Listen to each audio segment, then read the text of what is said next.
আসসালামু আলাইকুম রহমতুল্লাহ, আশা করি সবাই ভালো আছেন। জ্ঞানগড় থেকে আমাদের 6 ডে লং আইএলটিএস শর্ট কোর্সে সবাইকে স্বাগতম। আজকে আমাদের সেশন 4 আইএলটিএস রাইটিং।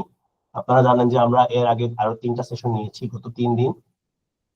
আহ, মে মাসের 23 তারিখ থেকে মে মাসের 28 তারিখ প্রতিদিন রাত 9টা থেকে 10:30 পর্যন্ত আমাদের আইএলটিএস সেশন গুলো চলতেছে। আহ, পরীক্ষায় যেরকম কোয়েশ্চেন গুলো আসে সেটা হচ্ছে প্রথমে লিসেনিং, তারপরে রিডিং, তারপরে রাইটিং, ফাইনালি হচ্ছে স্পিকিং। আপনি যদি কম্পিউটার বেস পরীক্ষা দেন সেক্ষেত্রে আপনার একই দিনে সবগুলো হয়ে যাবে। আর পেপার বেস পরীক্ষা দিলে আপনার স্পিকিংটা একটা ডিফারেন্ট ডেতে হবে। আমরা জানি প্রথমে 30 to 40 মিনিটস লিসেনিং টেস্ট হয়, তার সাথে সাথে রিডিং 1 ঘন্টার পরীক্ষা হয় এবং রাইটিংটাও একসাথে হয়ে যায় রিডিং এর পরে। লিসেনিং এ 4টা মডিউল থাকে, 40টা কোয়েশ্চন, সময় 30 থেকে 40 মিনিট। রিডিং এ 3টা প্যাসেজ, প্রতিটা প্যাসেজে 13, 13, 14 করে টোটাল 40টা কোয়েশ্চন, সময় থাকে 1 ঘন্টা। রাইটিং এর ক্ষেত্রে 2টা টাস্ক থাকে, টাস্ক 1, টাস্ক 2। আপনাকে সময় দেওয়া হবে 1 ঘন্টা। স্পিকিং এর ক্ষেত্রে আপনি 11 থেকে 15 মিনিট, এটা ভেরি করে, অনেক ক্ষেত্রে 10 মিনিটেও শেষ হয়ে যেতে পারে, অনেক ক্ষেত্রে 15 মিনিটও লাগতে পারে। এটা নির্ভর করবে কোয়েশ্চেনিয়ার, মানে যিনি আপনাকে কোয়েশ্চেন করবেন উনি কিভাবে কোয়েশ্চেন করতেছেন, উনি কি আপনাকে অল্প কোয়েশ্চেন করে ছেড়ে দিচ্ছেন নাকি উনি ইন ডিটেইলস সময় নিচ্ছেন নাকি আপনি একটু বেশি সময় নিয়ে আনসার করতেছেন। এটা ডিপেন্ড করবে আপনার স্পিকিং এর আনসারের উপরে বা আপনাকে কি টাইপের কোয়েশ্চেন করা হচ্ছে। আজকে আমরা যে বিষয়টা নিয়ে কথা বলবো সেটা হচ্ছে রাইটিং। রাইটিং এর ক্ষেত্রে আমাদের একটা জরুরি ভয় কাজ করে, সেটা হচ্ছে আমরা যে স্টাইলে লিখি বা ইন জেনারেল বাংলাদেশে রাইটিং এর স্কোরটা অনেক কম। 6.5 এর বেশি স্কোর করাটা একটু চ্যালেঞ্জিং হয়ে যায় আমাদের জন্য। তো আমরা আজকে দেখবো যে রাইটিং 7+ স্কোর আমরা কিভাবে করতে পারি। প্রথমে আমরা আপনাদের একটা সাজেশন দিয়ে রাখতে পারি, সেটা হচ্ছে সবকিছুর একটা, যদি আপনি চান যে পুরো আইএলটিএস পরীক্ষা আমি দিব, আমাকে একটা সাজেশন দেন, সেই ক্ষেত্রে আমরা সাজেশনটা দিব হচ্ছে প্র্যাকটিসের কোনো বিকল্প নাই। তো প্র্যাকটিসের অবশ্যই কোনো বিকল্প নাই, কারণ আপনি যত বেশি প্র্যাকটিস করবেন অথেন্টিক রিসোর্স দিয়ে। আইএলটিএস এর আমরা বলি যে কেমব্রিজের 10 থেকে 19 নাম্বার সিরিজ যেগুলো আছে বই, ওগুলা ধরে ধরে যদি কোয়েশ্চেন সলভ করেন, যেমন 10 থেকে 19 মানে 10টা বই, 10টা বইয়ে 4টা করে কোয়েশ্চেন, তার মানে 40টা কোয়েশ্চেন, 40টা মডেল কোয়েশ্চেন, মানে ফুল 40টা এক্সাম। এবং প্রত্যেকটা এক্সামে আপনার টাস্ক হচ্ছে টাস্ক আইএলটিএস রাইটিং টাস্ক 1 এবং টাস্ক 2 একটা একটা করে আছে, তার মানে 40টা টাস্ক 1 এর কোয়েশ্চেন আপনি পাবেন আর 40টা টাস্ক 2 এর কোয়েশ্চেন পাবেন। আমরা একটু পরে দেখবো যে কি টাইপের কোয়েশ্চেন আমাদের সাথে থাকবে বা আমরা আমরা পাবো, এবং আমরা রিয়েল টাইমে একটা কোয়েশ্চেন সলভ করার চেষ্টা করব। টাস্ক 2 এর একটা আমরা রিয়েল টাইমে কোয়েশ্চেন সলভ করার চেষ্টা করব। টাস্ক 1 টাস্ক 2 এর মধ্যে একটা বেসিক পার্থক্য হচ্ছে, টাস্ক 1 এ আপনাকে যে আহ, ছবি বা একটা ইমেজ দেয়া হবে, একটা গ্রাফ, চার্ট, টেবিল দেয়া হবে, ওই টেবিলটা ডেসক্রাইব করবেন শুধুমাত্র টেবিলে যে ডেটা আছে তার উপর ডিপেন্ড করে। এখানে আপনি নিজের কোনো অপিনিয়ন দিতে পারবেন না। টাস্ক 2 এর ক্ষেত্রে আপনাকে বলে দিবে যে ডু ইউ থিঙ্ক, অ্যাডভান্টেজ বা ডিসঅ্যাডভান্টেজের পক্ষ নিতে হবে, আপনাকে লজিক্যাল এক্সপ্লেনেশন দিতে হবে টাস্ক টাস্ক 2 এর ক্ষেত্রে। এখন আমরা একটু আমাদের স্লাইডে চলে যাই। আমরা গতকাল গত সেশনের মতো একটা real time exam question solve করার চেষ্টা করব আমাদের জ্ঞানঘর.com ওয়েবসাইটে। আমরা আপনাদেরকে এর আগেও বলেছিলাম যে আমাদের ওয়েবসাইটে আপনার ফ্রিতে মক টেস্ট দিতে পারবেন, এবং মক টেস্ট যেহেতু আমরা বলতেছি যে যে প্র্যাকটিসের কোনো বিকল্প নাই এবং আমাদের ওয়েবসাইটে ফ্রিতে মক পাবেন আপনি, সেক্ষেত্রে আপনি এটা অবশ্যই ব্যবহার করবেন আমাদের মকটা। আশা করি স্ক্রিন দেখা যাচ্ছে এবং আমরা শুরু করি আইএলটিএস রাইটিং এর উপর আমাদের ক্লাসটা। সেটা হচ্ছে যে আমরা জানি 4টা মডিউল আমরা কথা বললাম। রাইটিং এর ক্ষেত্রে আমরা কলম দিয়ে লিখতে হবে আমাদের, আমরা আগে কিন্তু পেন্সিল দিয়ে লিখতে পারতাম। সো পেন্সিল দিয়ে যখন লিখতে পারতাম সেক্ষেত্রে যখনই কোনো এরর হইতো বা কাটাকাটি যেটা বলি আমরা, কোন একটা সেন্টেন্সে আমরা একটা অক্ষর বাদ চলে গেলে, এখন আমরা তো ওই অক্ষরটা ছোট করে ওই 2টা অ্যালফাবেটের মধ্যে লিখতে পারি না, ওটা কেটে আরেকবার লিখা, মানে ওইটা ইরেজার দিয়ে রিমুভ করে আমরা আরেকবার লিখতে পারতাম। কিন্তু 1 জানুয়ারি 2025 থেকে বা 1 জানুয়ারি 2025 থেকে আপনাদের পেন্সিলটা সম্পূর্ণরূপে বন্ধ করে দিছে, আপনি শুধুমাত্র কলম ব্যবহার করতে পারবেন। এই সমস্যার থেকে উত্তরণের জন্য আমরা সাজেস্ট করি যে যদি পসিবল হয় আপনার পক্ষে, সেই ক্ষেত্রে আপনি কম্পিউটার বেসড পরীক্ষা যদি দেন আইএলটিএস এর, সেই ক্ষেত্রে আপনার জন্য খুবই ভালো হবে। ভালো হবে ইন সেন্স যে কম্পিউটার টেস্ট দিলে আপনি 2 থেকে 3 দিনের রেজাল্ট পেয়ে যাচ্ছেন, ফাস্টার ডেলিভারি, এবং সরি, আপনি যদি পেপার বেস পরীক্ষা দেন আপনার 14 দিন সময় লাগবে রেজাল্টটা পেতে। অনেক ক্ষেত্রে আমাদের হাতে কম সময় থাকে রেজাল্টটার জন্য। ওই রেজাল্ট আমরা হচ্ছে বেশিরভাগ ক্ষেত্রে আমরা কি করি, আমরা একদম এট দ্য এন্ড টাইমে আইএলটিএস পরীক্ষাটা দিই। তো এট দ্য এন্ড মানে আমাদের অ্যাপ্লিকেশন ডেডলাইনের খুব কাছাকাছি সময় আমরা আইএলটিএস পরীক্ষাটা দিই। তো অনেক সময় 14 দিনটা আপনার জন্য অনেকটা বেশি একটা সময় হতে পারে। আর যদি 2 থেকে 3 দিনে আপনি আনসার পেয়ে যান বা স্কোরটা পেয়ে যান, সেটা আপনার জন্যই তো ভালো, তাই না? কস্টিং তো সেম, 24,950 টাকা। আর কম্পিউটার বেস পরীক্ষা দিলে আরেকটা সুবিধা হচ্ছে যে আমরা জানি যে আইএলটিএস রাইটিং এ আপনাকে টাস্ক 1 এর জন্য 150 ওয়ার্ড লিখতে হবে, টাস্ক 2 এর জন্য 250 ওয়ার্ড লিখতে হবে। এটা হচ্ছে ন্যূনতম। আপনি এর থেকে বেশি লিখতে পারবেন, কিন্তু 150 ওয়ার্ডের কম যদি লিখেন টাস্ক 1 এর ক্ষেত্রে, এবং টাস্ক 2 এর ক্ষেত্রে যদি আপনি 250 ওয়ার্ডের কম লিখেন, আপনার মার্ক কাটা যাবে।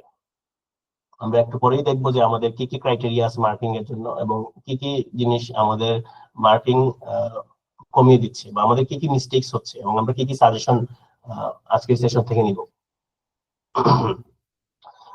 কম্পিউটার বেসড আরেকটা সুবিধা হচ্ছে যে ওই যেটা বললাম, আপনি ম্যানুয়াল পরীক্ষা যদি দেন, মানে ম্যানুয়ালি হচ্ছে আপনাকে কাউন্ট করতে হবে আপনি যদি পেপার বেসড পরীক্ষা দেন, কারণ আপনাকে অবশ্যই ওয়ার্ড কাউন্ট করতে হবে কয়টা ওয়ার্ড আপনি লিখছেন। কারণ 250-এর নিচে বা 150-এর নিচে যদি লিখেন আপনি টাস্ক 2 এবং টাস্ক 1 এ, আপনার মার্ক কাটা যাচ্ছে। এবং আমরা তো অবশ্যই চাইবো না এমন কোনো কাজ করি আমরা যেটার জন্য আমাদের মার্ক রিডাকশন হয়। কিন্তু কম্পিউটার বেসড পরীক্ষা দিলে আপনার ওয়ার্ড কাউন্টটা অটোমেটিকলি লেখা থাকবে। আপনি যখন কোনো ওয়ার্ড নতুন করে লিখবেন, টাইপ করবেন, আপনার অটোমেটিক ওয়ার্ড কাউন্টটা একটা জেনারেট হয়ে যাবে। আমরা একটু পরেই দেখবো। তাহলে কিন্তু আপনার এই যে ম্যানুয়ালি কাউন্ট করে সময়টা নষ্ট হচ্ছে না। আরেকটা সুবিধা হচ্ছে কাটাকাটির সমস্যা নেই। আমরা যখনই পেপার বেস পরীক্ষা দেই, আমাদের যখন কোনো একটা ওয়ার্ড ভুল হয়, আমরা কিন্তু ওটা কেটে আরেকবার নতুন করে লিখতে হবে। কারণ এখন must write in pen for all section, আমাদের কিন্তু অবশ্যই কলম দিয়ে লিখতে হবে। কিন্তু আপনি যদি কম্পিউটার বেস পরীক্ষা দেন, আপনি যে কোনো সময় আগে পিছিয়ে যাইতে পারবেন, এটা নিয়ে কোনো সমস্যাই নেই। আপনি আগে যান পরে যান, এটা মাউস কার্সার ইউজ করে বা আপনি কিবোর্ড ইউজ করেও আপনি আগে পরে যাইতে পারবেন, কোনো সমস্যা নেই। মানে নো মোর মেসি ওয়ার্ক। আবার আরেকটা অনেক ইস্যু হইতে পারে যে হ্যান্ড রাইটিং এর সমস্যা, যাদের অনেকের আমাদের এই সমস্যাটা আছে যে আমরা হাতে লেখাটা বা হ্যান্ড রাইটিংটা অনেক সময় বোঝা যায় না। সেই ক্ষেত্রে আপনি যদি কম্পিউটার বেসড পরীক্ষা দেন, আপনার জন্য কোনো সমস্যাই না। সবার জন্য কম্পিউটারের টাইপিংটা সেমই হবে। সো পেপার বেস পরীক্ষা দিতে চান আর হ্যান্ডরাইটিং এর ইস্যু থাকে, তখন কিন্তু বাই এনি চান্স আপনার যদি এক্সামে একটা খাতা না বুঝে, তখন কিন্তু সে আপনাকে কিভাবে মার্কিং করবে। বলে রাখা ভালো যে লিসেনিং ও রিডিং এই দুইটা কিন্তু অ্যাবসলিউট মার্কিং, মানে আপনি যেটা আনসার করবেন যদি সঠিক হয় আপনি ফুল মার্ক পাবেন বা 1 পাবেন পার আনসারে, যেহেতু 40টা কোয়েশ্চেনের জন্য 40টা মার্ক, এবং প্রতিটা মার্ক মানে নির্দিষ্ট মার্কিং ক্রাইটেরিয়াতে আপনার একটা ব্যান্ড স্কোর আছে। যেমন আমরা যেটা টার্গেট করতেছি রিডিং এর ক্ষেত্রে, লিসেনিং এর ক্ষেত্রে দুটাতে 35 বা 36 পেলে আপনি আইএলটিএস 8 পাচ্ছেন, ব্যান্ড স্কোরটা 8 পাচ্ছেন, নির্দিষ্ট লিসেনিং 8 পাচ্ছেন, রিডিং 8 পাচ্ছেন। আমরা টার্গেট রাখবো যে আমরা 35 প্লাস স্কোর করার। তো আপনি যেটা আনসার করতেছেন সঠিক হলে সঠিক, ভুল হলে ভুল। কিন্তু রাইটিং এন্ড স্পিকিং এর ক্ষেত্রে এখানে একটা বায়াসনেস কাজ করতে পারে আপনার যিনি খাতা দেখতেছেন। তো আপনি যখন একটু ওয়েল প্রেজেন্টেড খাতা লিখবেন, আনসার লিখবেন, তখন আপনাকে যিনি মার্কিং করবেন, যেহেতু রাইটিং আর স্পিকিং টা কোনো একজন ব্যক্তি মার্কিং করতেছেন, সেই ক্ষেত্রে একটা ইমপ্রেশনের ম্যাটার আছে। আপনি কিভাবে প্রেজেন্ট করতেছেন এটা কিন্তু খুব বেশি ইম্পর্টেন্ট। আপনি দেখবেন যে কিছু কমার্শিয়াল আছে যে খুবই সুন্দর করে টিভিতে, কমার্শিয়াল কিছু অনেক সুন্দর করে তাদের প্রেজেন্টেশন, হয়তো তার কন্টেন্টটা ওই রকম আহামরি না, কিন্তু তার প্রেজেন্টেশনটা খুব গুছিয়ে সুন্দর করে প্রেজেন্টেশন করলো, এর কারণে হচ্ছে হয়তো আমরা মানে ওই টিভিসিটা আমরা দেখতে পছন্দ করতে পারতেছি। ঠিক আছে, আমরা তাহলে হচ্ছে মেইন সেকশনের দিকে যাই। যে আমরা জানি যে দুইটা সেকশন, দুইটা টাস্ক 1 হচ্ছে 150 ওয়ার্ড ন্যূনতম লিখতে হবে, 20 মিনিট সময় রেকমেন্ড করে, 20 মিনিট সময়, নট নেসেসারিলি যে আপনাকে 20 মিনিট এখানে দিতে হবে আর 20 মিনিট পরে আপনার টাস্ক 2টাই লিখতে হবে, এমন কোনো কথা নেই। আপনি চাইলে আগে টাস্ক 2 লিখতে পারেন, পরে টাস্ক 1 লিখতে পারেন। আপনি টাস্ক 1 অর্ধেক লিখে মনে হলো না আমি টাস্ক 1 লিখবো না, আমি এখন টাস্ক 2 লিখবো, আপনি ব্যাক এন্ড ফোর্থ করতে পারবেন, কোনো সমস্যা নেই। তবে আমরা সাজেশন দিব আপনাকে কিভাবে কি করার। আমরা সামনে যাবো, যে আমরা একটু হিন্টস দিয়ে রাখি যে আপনি কোনো ওয়ার্ড না লিখার আগে, ধরেন আপনি কোনো ওয়ার্ড না লিখার আগে আপনি অ্যাটলিস্ট 5 থেকে 7 মিনিট সময় নেবেন টাস্ক 1 এ আপনি কি কি লিখবেন। মানে আপনি যখন লিখে শুরু করবেন, আপনাকে অবশ্যই জানতে হবে যে পুরো টাস্ক 1 এ আপনি কি কি লিখবেন, এটা আগে থেকে আপনি প্রি প্ল্যান করে দিবেন। তো আমরা এটার জন্য সময় নিচ্ছি 5 থেকে 7 মিনিট সময় আমরা আগেই প্ল্যান করে রাখবো। এই 5-7 মিনিট আমরা একটা স্ট্রাকচার ডেভেলপ করব। স্ট্রাকচার ডেভেলপ করে আমরা তারপর লিখে শুরু করব। টাস্ক 2 এর ক্ষেত্রে আমরা এটা বলি যে আপনি 8 থেকে 10 মিনিট সময় নেবেন যদি আপনি একটা স্ট্রাকচার ডেভেলপ করার জন্য, এবং আপনি কি লিখবেন এটা আগে থেকেই প্ল্যান করে রাখবেন। এখন আপনি বলতে পারেন যে 20 মিনিট সময়ের মধ্যে যদি 5 থেকে 7 মিনিট সময় চলে যায় আইডিয়াতে, তখন লিখবো কখন? এখন অন এন এভারেজ একজন ব্যক্তি, আপনি কম্পিউটার বেসড কথা বলছি, অন এন এভারেজ একজন ব্যক্তি 25 থেকে 30 ওয়ার্ড পার মিনিট তার টাইপিং স্পিড হয়। সেই ক্ষেত্রে আপনি যদি 30 ওয়ার্ড পার মিনিট আপনার টাইপিং স্পিড হয়, কম্পিউটারের ক্ষেত্রে বলতেছি, কম্পিউটার বেসড পরীক্ষা, তাহলে আপনার 5 মিনিট লাগতেছে 150 ওয়ার্ড লিখতে। আমরা রেকমেন্ড করি 180 বা 185 ওয়ার্ড। ওইটা ধরেন সর্বোচ্চ আপনার কত লাগতেছে, 180 ওয়ার্ড লিখতে 6 মিনিট লাগতেছে। তার মানে আমরা প্ল্যান করলাম 7 মিনিট, আপনার লিখতে হচ্ছে লিখা লাগতেছে আরো 7 মিনিট। হ্যাঁ, 6 মিনিট বা 7 মিনিট, 13-14 মিনিটে আপনার টাস্ক 1 শেষ হয়ে যাচ্ছে। টাস্ক 2 এর ক্ষেত্রে আপনি 10 মিনিট যদি প্ল্যান করেন, আর আপনি 250 ওয়ার্ড লিখতে কতক্ষণ লাগবে? আপনি যদি 30 ওয়ার্ড পার মিনিট আপনার টাইপিং স্পিড হয়, সেক্ষেত্রে 9 মিনিটের মতো লাগবে। তার মানে 10 আর 9 বা ধরলাম আমরা 20 মিনিট। টাস্ক 1 এ আমাদের 15 মিনিট লাগতেছে, টাস্ক 2 তে যদি আমাদের 20 মিনিট লাগতেছে, যদি আমরা ধরে রাখি অন এভারেজ আপনার টাইপিং স্পিড 30 হয়, তাহলে 35 মিনিট লাগতেছে, দেন 25 মিনিট আপনার হাতে আসে। আবার ওইদিকে আপনি যদি কিসে লিখেন, হাতে লিখেন, তাও আপনার খুব একটা বেশি সময় লাগার কথা না, কারণ আপনি জানেন আপনি কি লিখবেন। আপনি যখন লিখবেন তখন আপনাকে একটা সেন্টেন্স লিখার পর মনে করতে হবে না পরবর্তী সেন্টেন্স কি লিখবেন, কারণ আপনি আগে থেকে প্ল্যান করে রাখবেন যে কি কোন সেন্টেন্সটা কোন সেন্টেন্সের পরে আসবে। আমরা যেটা কোহেরেন্স বা কোহেশন বলতেছি, যে একটা সেন্টেন্সের সাথে আরেকটা সেন্টেন্সের ইন্টারকানেকশন আছে কিনা, এবং তারা কি একটা ফ্লো করতেছে কিনা। কারণ আপনারা জানেন, আপনারা দেখবেন যখন হচ্ছে কোনো ভালো কোন পত্রিকার এডিটোরিয়াল পড়বেন, দেখবেন যে একটা সেন্টেন্সের সাথে একটা সেন্টেন্স খুবই স্মুথলি যাচ্ছে, এবং তারা অনেক ক্ষেত্রে আমরা এরকম দেখি না যে first of all, second of all, third of all, এই ফার্দার মোর, যখন কোন একটা আইডিয়ার সাথে আরেকটা আইডিয়া এড করতেছে তখন বলতেছে ইন এডিশন, মানে এটার সাথে কানেক্টেড। তারপর হচ্ছে ফার্দার মোর, এই যে লিঙ্কার্স গুলো যখন দিবেন আপনি, তখন আপনি ভালো ব্যান্ড স্কোর পাবেন। এটা আমরা হচ্ছে এই মার্কেটিং এর ক্ষেত্রে আসবো। টাস্ক 1 এ বলতেছে 150 word, 150 words, 20 minutes. You are given a graph, table, chart or diagram. 7 types of question: bar chart, line graph, table, pie chart, process diagram, map, multiple graphs. Bar chart হচ্ছে যে ওই যে বার করে থাকবে আপনার বিভিন্ন ইয়ার থাকতে পারে, বিভিন্ন আমরা একটু পরেই আইএলটিএস এর একটা 19 যে বইটা, ওই বইটার হচ্ছে প্রত্যেকটা টাস্ক 1 টাস্ক 2 আমরা দেখবো। লাইন গ্রাফ হচ্ছে একটা লাইন থাকবে যে কোন একটা সময়ের এগেইনস্টে কোনো কিছু চেঞ্জ আসতেছে। টেবিলে হচ্ছে ডেটা রিপ্রেজেন্টেশন থাকবে। পাই চার্টে হচ্ছে, পাই চার্ট সম্বন্ধে আমরা জানি যে 100% এর হয়তো নির্দিষ্ট অংশ থাকবে বিভিন্ন ডিফারেন্ট পার্সপেক্টিভে। প্রসেস ডায়াগ্রাম মানে হচ্ছে কোনো একটা জীবন চক্র হইতে পারে। একটা বিখ্যাত কোয়েশ্চেন হচ্ছে ব্যাঙের জীবন চক্র, বা কোনো একটা প্রোডাক্টের জীবন চক্র। প্রোডাক্টটা হচ্ছে ইনিশিয়েশন থেকে একদম ফাইনাল যে কাস্টমারের কাছে ডেলিভারি পর্যন্ত পুরো যে সার্কেলটা, এই সার্কেলটা হয়তো আপনাকে একটা ডায়াগ্রাম দিয়ে দিতে পারে, এই ডায়াগ্রামটা আপনাকে ব্যাখ্যা করা লাগতে পারে। ম্যাপ কোনো একটা মানচিত্র দিবে, যেটা আপনাকে ব্যাখ্যা করতে হবে। আবার অনেক সময় 2টা বা 3টা গ্রাফ দেয়, ওই 2টা বা 3টা গ্রাফের মধ্যে কম্পারেটিভ অ্যানালাইসিস করতে হয়, এবং আপনাকে মেইন যে ক্রাইটেরিয়া বা মেইন যে ইনফরমেশন, ওগুলো আপনি সামারাইজ করবেন।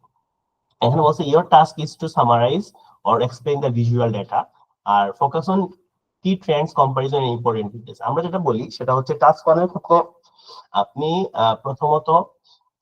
প্রথমত যে কোয়েশ্চনটা আছে, কোয়েশ্চনটা প্যারাফ্রেজ করবেন আনসারে, এবং তারপরে হচ্ছে নিঃসন্দেহে কোন ডেটা যদি দেয়া থাকে, ওই ডেটাটা একটা তো অবশ্যই হাইয়েস্ট একটা ভ্যালু থাকবে, একটা লোয়েস্ট ভ্যালু থাকবে। আমরা বলি যে কি ট্রেন্ডস বা কি ফিচার যদি আপনি এক্সপ্লেইন করতে হয়, সেক্ষেত্রে অবশ্যই আপনি হাইয়েস্ট ফিচার এবং লোয়েস্ট ফিচারটা বলবেন।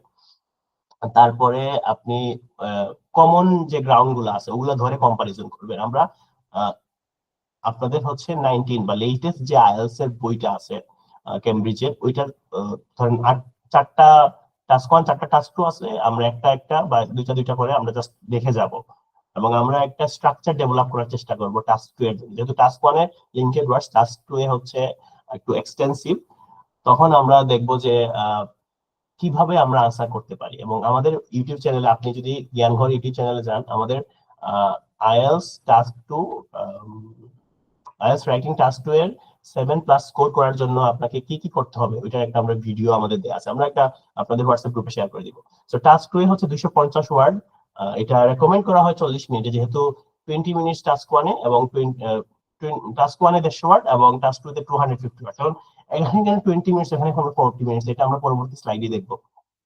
টাস্ক 2 এর ক্ষেত্রে বলতেছে you are provided with a point of view, argument or problem, মানে আপনাকে একটা স্টেটমেন্ট দেয়া হবে বা আপনাকে হচ্ছে এমন একটা কথা বলবে যেটা আপনি এটা আইদার একটা আপনাকে অপিনিয়ন দিতে হবে বা আপনি কোন একটা সাইডের পক্ষপাতী হতে হবে, এবং পক্ষপাতী হলে কেন এটা পক্ষপাতী হয়েছেন, কেন আপনি অপোজিটে যান নাই, এটা এই বিষয়টাকে আপনাকে অ্যাড্রেস করতে হবে। কোন একটা প্রবলেম বলবে, ওইটার সলিউশন কি কি হইতে পারে, এবং সলিউশনের এগেইনস্টে কোনো ক্রিটিসিজম যদি থাকে ওইটাও আপনাকে ব্যাখ্যা করতে হবে। You must discuss the topic with a clear structure and provide your opinion. Clear structure বলতেছে যে আমরা একটা স্ট্রাকচার বলি, সেটা হচ্ছে আপনি টাস্ক 2 তে সবসময় 5টা প্যারাগ্রাফ লিখবেন। প্রথম প্যারাগ্রাফে ইন্ট্রোডাকশন, প্রথম প্যারাগ্রাফে আপনি লিখবেন যে কোয়েশ্চনে আপনাকে যেটা স্টেটমেন্ট দিছে ওইটাকে প্যারাফ্রেজ করে লিখবেন এবং ওইখানে আপনার অপিনিয়ন দিবেন। যেমন একটা কোয়েশ্চন এরকম ছিল যে আপনি যখন সুপার শপে যাচ্ছেন, সুপার শপে গেলে আপনি অনেক ফরেন প্রোডাক্ট পাচ্ছেন, এই ফরেন প্রোডাক্ট যদি আপনি পেয়ে যান, তখন এটা কি পজিটিভ ডেভেলপমেন্ট নাকি হচ্ছে নেগেটিভ ডেভেলপমেন্ট?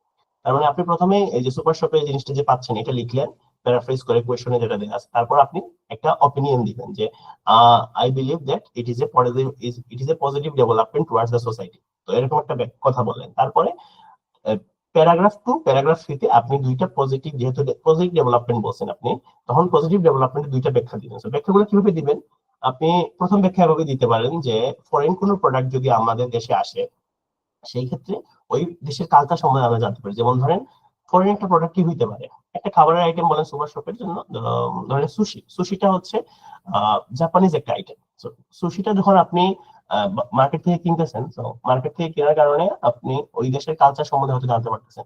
কারণ অনেক ক্ষেত্রে আমরা অনেকের জাপানিজ কালচার নিয়ে একটা ফ্যাসিনেশন থাকে, মোস্ট অফ দা কেসে বাংলাদেশের মানুষজন, কারণ আমরা অনেক এনিমে বা মাঙ্গা আমরা অনেক সময় পড়ি, বা জাপানিজ যে মুভি আছে, টিভি সিরিজ, এগুলো নিয়ে আমরা দেখার চেষ্টা করি। সুশি হচ্ছে জাপানের একটা বিখ্যাত খাবার। তো জাপানের এই যে কালচারটা আমরা জানলাম, একটা একটা কালচারাল এক্সচেঞ্জ ছিল। এই যে এখানে কিন্তু আমরা দুইটা বিষয় বললাম, যে বললাম যে কালচারাল এক্সচেঞ্জ হচ্ছে এবং by through an example. So আমাদেরকে অবশ্যই এক্সাম্পল দিতে হবে আমাদের এই ভালো একটা মার্কস পাওয়ার জন্য। 2 নম্বরের ক্ষেত্রে বা 2 নম্বর যে এক্সাম্পল আপনি দিবেন সেটা হচ্ছে প্যারাগ্রাফ 3 তে আমরা বললাম কি, প্রথমে ইন্ট্রোডাকশন, তারপর আপনি যদি ওকে বলেন, আপনি যদি বলেন যে পজিটিভ ডেভেলপমেন্ট বা আপনি যদি পজিটিভ আনসার করেন, তখন পজিটিভের জন্য আপনি দুইটা প্যারাগ্রাফ লিখবেন, প্যারাগ্রাফ 2 এবং প্যারাগ্রাফ 3। প্যারাগ্রাফ 2টা হচ্ছে পজিটিভ ডেভেলপমেন্ট 1, প্যারাগ্রাফ 3টা হচ্ছে পজিটিভ ডেভেলপমেন্ট 2। পজিটিভ ডেভেলপমেন্ট 2 তে আপনি কি লিখতে পারেন, এখানে অনেক কিছু দিতে পারে, জাস্ট আমি আমার অপিনিয়ন দিচ্ছি এখানে, যেহেতু এটা অপিনিয়ন বেসড আনসার। সেটা হচ্ছে এই সুশিটা যদি ফরেন এই জাপান থেকে বাংলাদেশে আসে, এই যে একটা সাপ্লাই চেনের একটা বিষয় আছে, এই সাপ্লাই চেনের থ্রুতে কিন্তু অনেক মানুষ ইকোনমিক্যালি মানে ডেভেলপ হচ্ছে, মানে অনেক মানুষের জব হচ্ছে। ধরেন এই জিনিসটা কার্গো করে আসলো, প্লেনে করে আসলো বা জাহাজে করে আসলো, এই যে প্লেন বা জাহাজ যারা চালাচ্ছে, যারা হচ্ছে মাল আনা নেয়া করতেছে বা যারা হচ্ছে এটা ডিসপ্যাচ করতেছে, এই যে মানুষগুলোর চাকরি হচ্ছে, এবং সুপার শপে এটা যে রাখতেছে, এই সুপার শপে যারা হচ্ছে সেলসম্যান আছে বা সুপার শপ যারা ওনার আছে, তারাও কিন্তু এই প্রোডাক্ট বিক্রি করে তাদের লাভ হচ্ছে। তার মানে একটা বড় অ্যামাউন্টের মানুষজনের চাকরি বাকরি হচ্ছে, একটা বড় অ্যামাউন্টের মানুষজন ফেসিলিটেড হচ্ছে ইকোনমিক্যালি। তার মানে এটা কালচারাল ডেভেলপমেন্ট, ইকোনমিক ডেভেলপমেন্ট দুইটাই এখানে বলতে পারবেন আপনি। একটা উদাহরণ আপনি এখানে দিলেন। 3 নম্বরটার ক্ষেত্রে আপনি 4 নম্বর প্যারাগ্রাফে আপনি একটা অপোজিট একটা অপিনিয়ন দিবেন। এটা সবকিছুরই তো একটা মানে মুদ্রার তো এপিঠ ওপিঠ থাকে। তো 4 নম্বর প্যারাগ্রাফে আপনি বলতে পারেন যে আপনি যদি ধরেন একটা সুপার শপে গেলেন, গিয়ে দেখলেন যে ফরেন প্রোডাক্ট বেশি, তার মানে কি? তার মানে হচ্ছে আপনার যে small and medium level businessman যারা আছে, তাদের যে প্রোডাক্ট গুলা, এই প্রোডাক্ট গুলো তাহলে কিন্তু সেল কমে যাচ্ছে। তার মানে আমাদের দেশীয় যে কালচার বা দেশীয় যে প্রোডাক্ট, ওগুলোর সেল একটু কমে যাচ্ছে। এটা একটা নেগেটিভ আউটকাম আপনি বলতে পারেন। ফাইনাল প্যারাগ্রাফে আপনি সামারাইজ করবেন যে আগে যে 3টা আইডিয়া আপনি শেয়ার করছেন, ওইটার আলোকে আপনি বলবেন যে যদিও এটা নেগেটিভ আইডিয়া, নেগেটিভ বিষয় আছে, আমরা এটাকে কি করতে পারি, আমরা বলতে পারি এটা পজিটিভ ডেভেলপমেন্ট। তো এই যে কথাগুলো বললাম, এই কথাগুলো কিন্তু এক্স্যাক্টলি আমাদের একটা ভিডিওতে বলা আছে। ওই ভিডিওটা আপনাদের সাথে শেয়ার করে দিব, ওইটা আপনারা ইউটিউব চ্যানেলে দেখতে পারেন আমাদের। সো আমরা টাস্ক করতে আবার ব্যাক করি, সেটা হচ্ছে you must discuss the topic with clear structure and provide your opinion. আমরা বললাম যে ক্লিয়ার স্ট্রাকচার বলতে এখানে কি বোঝাচ্ছে, আমাদের একটা ক্লিয়ার স্ট্রাকচার আছে, ওই স্ট্রাকচারে আমরা বললাম যে 5টা প্যারাগ্রাফ আপনি লিখবেন। Present A balanced argument with supporting examples. হ্যাঁ, ব্যালেন্সড আর্গুমেন্ট বলতে কি বোঝাচ্ছে, যে অনেক ক্ষেত্রে আপনাকে বলে যে ডিসকাস বোথ পার্টস, মানে দুইটা কথা বলবে বা দুইটা স্টেটমেন্ট দিবে, দুইটা স্টেটমেন্টই আপনাকে ব্যাখ্যা করতে হবে, ব্যাখ্যা করে একটা স্টেটমেন্টের পক্ষে বলতে হবে। অনেক ক্ষেত্রে অনেকে কি করে, সেটা হচ্ছে আমরা একটু পরে আসবো, একটা মানে আমাদের একটা ফান্ডামেন্টাল এরর এরকম, যে আমরা শুধুমাত্র যেটা সাপোর্টে আছি আমরা শুধুমাত্র ওইটাই ব্যাখ্যা করতেছি। এখন এখানে বলতেছি একটা ব্যালেন্স আর্গুমেন্ট। তো এই ব্যালেন্স আর্গুমেন্ট যদি আপনি ব্যাখ্যা না করেন, বা আপনি যদি দুই সাইড সমান না রাখেন, বা আপনি যদি সাপোর্টিং এক্সাম্পল না দেন, সেক্ষেত্রে আপনার মার্কিং কাটা যাবে। শেষে বলছে যে 5 ধরনের অ্যাসেট টাইপ কোশ্চেন আছে, যেগুলো ডিসকাশন, কোন একটা টপিক দিয়ে ওটা ডিসকাস করতে হবে। অপিনিয়ন, কোন একটা স্টেটমেন্ট বলবে ওটা সম্বন্ধে আপনার অপিনিয়ন দিবেন। প্রবলেমের সলিউশন, একটা প্রবলেম দিবে ওটা সলিউশন করতে হবে। অ্যাডভান্টেজ এন্ড ডিসঅ্যাডভান্টেজ, পুরো এই যে বললো না যে সোশ্যাল ডেভেলপমেন্ট, কি বলে এটা, ডেভেলপমেন্টটা পজিটিভ না নেগেটিভ, এটা কি অ্যাডভান্টেজ নাকি ডিসঅ্যাডভান্টেজ।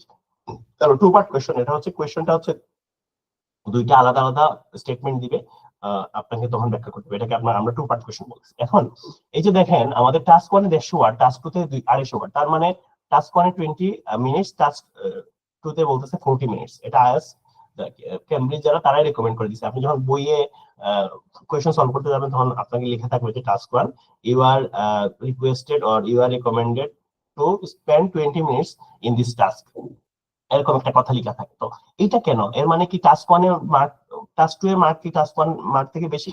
এই বিষয়টা আমরা আসবো। আচ্ছা, আমরা হচ্ছে বেন্ড স্কোর কিভাবে, তার আগে আমরা যেটা বলতেছি, যেমন ধরেন টাস্ক 1, এখানে একটা ইকুয়েশন আছে, সেটা হচ্ছে টাস্ক 1 এ যে মার্ক আপনি পাবেন ওইটা হচ্ছে ধরেন x, এবং টাস্ক 2 তে আপনি যে মার্কটা পাবেন ওটা হচ্ছে y। তখন ফাইনাল বেন্ড স্কোরটা হবে যে টাস্ক 1 এর মার্কটা ধরেন আপনি পাইলেন, এখানে উদাহরণ দেওয়া আছে, টাস্ক 1 এ আপনি ধরেন পাইলেন হচ্ছে 6, এবং টাস্ক 2 তে আপনি পাইলেন 8, তখন আপনার কি হবে, x মানে হচ্ছে 6, y মানে হচ্ছে 8, আর এটাকে 2y ডিভাইডেড বাই 3, মানে টাস্ক 1 এর স্কোর ইনটু 1 প্লাস টাস্ক 2 এর স্কোর ইনটু 2 ডিভাইডেড বাই 3। তার মানে টাস্ক 2 তে যেটা পাবেন ওইটা হবে টাস্ক 1 এর ডাবল, তাই না? মানে টাস্ক 2 এর মার্কিংটা আপনার বেশি ম্যাটার করতেছে। এখন ফর এক্সাম্পল, আপনি যদি, এখানে আমরা একটা এই ইকুয়েশনে ব্যাখ্যাটা দিলাম এখানে, for example if you score band 6 in task 1 and band 8 in task 2, এখন যদি দুইটা সমান সমান স্কোর হইতো, তাহলে 6 আর 8 কত? 6 আর 8 হচ্ছে 14, 14 এর 2 দিয়ে ভাগ করলে কি হয়? 7 হয়। তাহলে তো 7 পাওয়ার কথা, কিন্তু আমাদের এখানে ইকুয়েশনটা বলতেছে যে আপনি 6 হবে, টাস্ক 1 আপনি 6 পাইছেন, টাস্ক 2 তে আপনি 8 পাইছেন, তার মানে 6 plus 16, 22 divided by 3। 22 divided by 3 যদি হয় তাহলে 7.33, এবং আমরা জানি যে আপনি যদি আপনার যদি এভারেজ 7.25 আসে, তাহলে এই মার্কিংটা আসে 7.5, 7.12 আসলে এটা হবে 7.00, 7.75 যদি হয় এটা হবে আপনার 8। তো whereas if you score band 8 in task 1 and band 6 in task 2, then your final score would be 8 plus 12 divided by 20 divided 3, 20 divided by 3, 6.67 equal to 7। তার মানে টাস্ক 2 টা হচ্ছে ডাবল অফ টাস্ক 1, মানে টাস্ক 2 এর যে মার্কিংটা এটা হচ্ছে আপনার টাস্ক 1 এর ডাবল। এজন্যই বলতেছি আপনাকে টাস্ক 1 এ 20 মিনিটস, টাস্ক 2 তে 40 মিনিটস, মানে পুরো ডাবল। আবার এখানে কিন্তু আবার 300 ওয়ার্ড বলে নাই, 150 ওয়ার্ড টাস্ক 1 এ, 300 ওয়ার্ড টাস্ক 2 তে বলে নাই, বলছে যে 150 ওয়ার্ডস টাস্ক 1 এ এবং 250 ওয়ার্ডস টাস্ক 2 তে। কিন্তু আমরা এখানে একটা রেকমেন্ড করি যে আপনাকে যেহেতু 150 ওয়ার্ডস বলছে, আপনি এক্স্যাক্টলি 150 ওয়ার্ডস না লিখে আপনি 185, 180 টু 190 ওয়ার্ডস আপনি লিখবেন টাস্ক 1 এ, এবং টাস্ক 2 এর ক্ষেত্রে আপনি 350 ওয়ার্ড লিখবেন, এটা আমরা রেকমেন্ড করি। আপনি যদি টাস্ক 2 এর ক্ষেত্রে 400 ওয়ার্ডও লিখেন, এটা কোনো ইস্যু না, কিন্তু আমাদের বেয়ার মিনিমাম 250 ওয়ার্ড লিখতে হবে। এবং আরেকটা কথা হচ্ছে, আপনি যত বেশি লিখবেন তত আপনার এরর হওয়ার সম্ভাবনা আছে, এবং আমরা এমন কিছু করতে চাইবো না যেটাতে আমাদের মার্কিং কাটা যায়। এখন আমাদের কি কি বিষয়ে মার্কিং আছে এই বিষয়টা এখন আমরা একটু জানবো। সেটা হচ্ছে আইএলটিএস রাইটিং বেন্ড স্কোর হচ্ছে 4টা বিষয়ের উপর মার্কিং হয়। প্রথমত হচ্ছে task achievement, coherence and cohesion, lexical resource, grammatical range and accuracy, সবগুলোতে 25% করে মার্কস। তো টাস্ক অ্যাচিভমেন্টের মধ্যে কি আছে, সেটা হচ্ছে আপনাকে যে টাস্কটা দেওয়া হয়েছে, আপনাকে একটা গ্রাফ ডেসক্রাইব করতে বলা হয়েছে টাস্ক 1 এর ক্ষেত্রে ধরেন, বা টাস্ক 2 এর ক্ষেত্রে বলা হয়েছে যে কোন একটা প্রবলেম দিয়ে বলা হয়েছে এটা আপনি সলিউশন করেন। তো এই সলিউশনটা আপনি করতে পারলেন কিনা, ওইটাই হচ্ছে মেইন টাস্ক অ্যাচিভমেন্টের মূল বিষয়টা। সেটা হচ্ছে টাস্ক রেসপন্স, আপনি একটা ওভারভিউ করতে পারছেন কিনা, আপনাকে যে ডেটা দেওয়া হয়েছে টাস্ক 1 এর ক্ষেত্রে ডেটাগুলো সঠিকভাবে রিপ্রেজেন্ট করতে পারতেছেন কিনা, এটা হচ্ছে টাস্ক অ্যাচিভমেন্ট। যেমন আমাদের টাস্ক 1 এর কোয়েশনই থাকে যে সামারাইজ দ্য কি ডেটা, তার মানে এটা কিন্তু আপনাকে যে কোয়েশন বলছে এই কোয়েশনের আনসারটা আপনি সঠিক করতে পারছেন কিনা, ওইটাতে হচ্ছে 25% মার্ক। আর এটা হচ্ছে ওয়ার্ড লিমিট। ওয়ার্ড লিমিট হচ্ছে আপনি 150 এর নিচে যদি আপনি স্কোর করেন, ডেফিনেটলি আপনি যত ভালো লিখেন আপনার মার্কস কিছু কাটা যাবেই, এটা পেনাল্টির মতো। 250 ওয়ার্ডের নিচে আপনি টাস্ক টুতে লিখলে আপনার মার্কস অবশ্যই কাটা যাবে। এটা হচ্ছে আপনার 25% মার্ক থাকবে টাস্ক অ্যাচিভমেন্টে। এখানে task achievement, coherence and cohesion, lexical resource, grammatical range and accuracy, এই সবগুলাতে কিন্তু আপনার আলাদা করে মার্কিং থাকে। সবগুলাতে আলাদা করে মার্কিং থাকে। যেমন টাস্ক অ্যাচিভমেন্ট, আপনি যদি টাস্ক প্রথমবার 7 পাইলেন, কোহেরেন্স এন্ড কোহেশনে সবগুলাতে কিন্তু আউট অফ 9 স্কোর করা হয়। টাস্ক অ্যাচিভমেন্ট আপনি ধরেন 8 পাইলেন, কোহেরেন্স এন্ড কোহেশনে আপনি ধরেন ব্যান্ড 7 পাইলেন, লেক্সিক্যাল রিসোর্সে আপনি ব্যান্ড হয়তো 7.5 পাইলেন, গ্রামাটিক্যাল রেঞ্জ একুরেসিতে হয়তো 6.5 পাইলেন। সবগুলাকে আপনার এডিশন করে, সবগুলাকে যোগ করে আপনাকে 4 দিয়ে ডিভাইড করা হবে। ডিভাইড করার পরে যে স্কোর আসবে, ওই স্কোরটা হচ্ছে আপনার ফাইনাল আইএলটিএস এর ধরেন টাস্ক 1 এর স্কোর বা টাস্ক 2 এর স্কোর। এবং ওই তখন আমরা আবার x + 2y / 3 টাস্ক 1 যেটা পাইছেন ওইটার সাথে টাস্ক 2 এর মার্কিংটাকে 2 দিয়ে গুণ করে 3 দিয়ে ভাগ করবে। আমি আপনাকে হচ্ছে, আমি গত বছর একটা মক টেস্ট দিছিলাম, ওইখানে আমাকে হচ্ছে টাস্ক 1 টাস্ক 2 এর একদম ডিটেইলস বলছে মার্কিংটা। তো আমি আপনাকে দেখাবো কিভাবে মার্কিংটা হয়। সো কোহেরেন্স এন্ড কোহেশনে বলতেছে যে logical linkers, paraphrasing, referencing. So coherence মানে হচ্ছে আপনার, কোহেরেন্স এন্ড কোহেশন মানে হচ্ছে আপনি যে আইডিয়া গুলো বলতেছেন এই আইডিয়া গুলো কি একটার সাথে আরেকটা কানেক্টেড কি। লিঙ্কার্স বলতেছে যে লজিক্যাল কিনা। কারণ আপনি আপনাকে যে কোয়েশ্চনটা দিল, আপনি ইরিলিভেন্ট কথাবার্তা বলতেছেন, আপনি যে আইডিয়া গুলো দিচ্ছেন, আইডিয়া গুলো জেনারেট করতেছেন, ওগুলো লজিক্যাল না, ওটা ওটা ওইটা কোনো একটা মেক সেন্স করে না, তখন কিন্তু দেখা যাবে যে আপনার মার্কিংটা কাটা যাচ্ছে। এবং আপনি যেমন আমরা বললাম যে furthermore, in addition, firstly, secondly, thirdly, finally, in in conclusion, এই টাইপের কথা যখন লিখবেন আপনি, তখন কিন্তু একটা সেন্টেন্সের সাথে একটা সেন্টেন্স ইন্টারকানেক্টেড থাকবে। যেমন আমরা প্রথমত বললাম যে আহ, এই বিষয়টা কোন একটা বিষয় নিয়ে আমরা একটা সেন্টেন্স বললাম, মানে একটা একটা ধরেন কোন একটা আহ, বস্তুর বা কোন একটা সার্ভিসের আমরা 3টা এট্রিবিউট বলবো বা 3টা ক্যারেক্টারাইজেশন বলবো, কোন ব্যক্তির ব্যাপারে আমরা 3টা কথা বলবো। তো আমরা প্রথম কথার সাথে দ্বিতীয় কথা আমরা লিঙ্ক করতে চাচ্ছি। বললাম যে অমুক ব্যক্তি খুবই ভালো, ইন এডিশন বা ফার্দার মোর, মানে উনি ভালো, তার সাথে সাথে উনি সবাইকে হেল্প করে। তার মানে ওই যে প্রথম সেন্টেন্সের সাথে আমরা দ্বিতীয় সেন্টেন্স মিল করলাম হচ্ছে একটা ওয়ার্ড দিয়ে, লিঙ্কার যেটাকে বলতেছে, ইন এডিশন, ফার্দার মোর। তারপর হচ্ছে আপনি এর বলতে পারেন যে although, not only but also, যে আহ, অনেকে বলতে পারে যে not only I like ice cream but also I like coffee. আমরা শুধুমাত্র আমি আইসক্রিম পছন্দ করি না, আমি কফিও পছন্দ করি। এই যে একটা যে সিম্পল সেন্টেন্সে আপনি বলেন যে I like both coffee and ice cream, এটা কিন্তু খুবই মানে সিম্পল সেন্টেন্স হইলো। এবং আমি যখন আইএলটিএস পরীক্ষাতে বসি, আমি আহ, দুইটা বিষয় ফলো করছিলাম। সেটা হচ্ছে আমি অনেক বেশি কমপ্লেক্স সেন্টেন্স লিখছিলাম এবং আমি লিঙ্কার্স বেশি ইউজ করছিলাম। আমি প্রত্যেক কথা ফার্স্টলি, সেকেন্ডলি, থার্ডলি এটা লিখতাম। কোনো একটা একটা আইডিয়ার সাথে আরেকটা আইডিয়া যদি কন্ট্রাডিক্ট করতো, তখন আমরা লিখতাম যে in on the other hand, opposite, in opposite, unlike this. আর যদি মিল থাকতো, ইন এডিশন, ফার্দার মোর। তারপর হচ্ছে এরকম আরো অনেকগুলো আছে আমাদের। আপনি যখন রাইটিং নিয়ে পড়বেন তখন দেখবেন যে রাইটিং এর কিছু বই আছে, বা আমরাই আপনাদের শেয়ার করে দিতে পারবো। সেটা হচ্ছে অনেকগুলো ওয়ার্ড থাকে। যেমন এই যে একটা আইডিয়ার সাথে আরেকটা আইডিয়া যখন মিল থাকে, তখন কি কি টাইপের ওয়ার্ড আমরা ইউজ করতে পারি। এখন আমরা যদি ধরেন 3টা আইডিয়া বললেন, প্রথম আইডিয়ার সাথে সেকেন্ড আইডিয়াকে কানেক্ট করলেন ইন এডিশন দিয়ে, সেকেন্ড আইডিয়ার সাথে থার্ড আইডিয়াকে কানেক্ট করলেন আবার ইন এডিশন দিয়ে, তখন এই যে ইন এডিশন কথাটা আপনাকে আপনি দুইবার লিখলেন, তখন কিন্তু আপনার এক্সামিনার আপনাকে মনে করবে তার মানে আপনি জানেন না যে একটা সেন্টেন্সের সাথে আরেকটা সেন্টেন্স কানেক্ট করার জন্য আপনি শুধুমাত্র ইন এডিশনটাই জানেন। এই যে আপনার এই ভোকাবুলারি যে লিমিটেশন, এই ভোকাবুলারি লিমিটেশনটা আমরা লেক্সিক্যাল রিসোর্সে আসতেছি। ভোকাবুলারি লিমিটেশন যদি থাকে, তখন কিন্তু আপনার মার্কিং একটু কম কম পড়বে। সো আমরা কোহেরেন্স এন্ড কোহেশনটা বলতেছি যে আপনাকে অবশ্যই লজিক্যাল আনসার করতে হবে এবং প্যারাগ্রাফ গুলো সুন্দর করে দিতে হবে। আমরা বললাম যে 5টা প্যারাগ্রাফ, এখন আপনি যদি পুরোটা একটা প্যারাগ্রাফে দিয়ে দেন, তখন কিন্তু এক্সামিনার বুঝতে পারবে না, যে আপনি আপনার স্ট্রাকচারটা বুঝতে পারবে না। এখন আপনি যদি প্রথম প্যারাগ্রাফে ইন্ট্রোডাকশন লিখেন, তার মানে মানুষজন বুঝতে পারবে বা এক্সামিনার বুঝতে পারবে যে প্রথমটা ইন্ট্রোডাকশন, একদম লাস্টেরটা কনক্লুশন। আর মধ্যখানে হচ্ছে আপনি ধরেন তিনটা প্যারাগ্রাফ যদি লিখেন, মধ্যখানে প্রথমটা শেষের মধ্যখানে, তার মানে বুঝতে পারবে যে আপনি তিনটা আইডিয়া নিয়ে কথা বলছেন এবং এই তিনটা আইডিয়াকে আপনি একদম লাস্টে সামারাইজ করছেন। রেফারেন্সিং এর কথা বলতেছি, যেমন ধরেন আপনি প্রোনাউনের কথা বলতেছেন, যে কোনো একটা আহ, কোনো একটা বিষয় বা কোনো একটা বস্তু, কোনো একটা ব্যক্তিকে আপনি কিভাবে রেফার করতেছেন, হি, দ্যাম, এই যে কথাগুলো, এটাকে রেফারেন্স বলতেছে। লেক্সিক্যাল রিসোর্সের ক্ষেত্রে আপনার ভোকাবুলারি রেঞ্জ কতটুকু, আপনি মানে ভোকাবুলারি কি মাল্টিপল ভোকাবুলারি ইউজ করতে পারতেছেন কিনা, যেমন ধরেন ইন এডিশন, ফার্দার মোর, এই টাইপের যে ওয়ার্ড গুলো আছে, যে সেম টাইপের ওয়ার্ড আপনি কি মাল্টিপল ইউজ করতে পারতেছেন কিনা, আপনি অনেক সিনোনিম ইউজ করতে পারতেছেন কিনা, এটা হচ্ছে আপনার একটা মার্কেটিং ক্রাইটেরিয়া। এবং আরেকটা বিষয় হচ্ছে আপনার ভোকাবুলারি, আমরা ডে টু ডে লাইফে যে ভোকাবুলারি গুলো ইউজ করি, ওগুলোর বাইরে আপনি কোনো আনকমন ভোকাবুলারি ইউজ করতে পারতেছেন কিনা।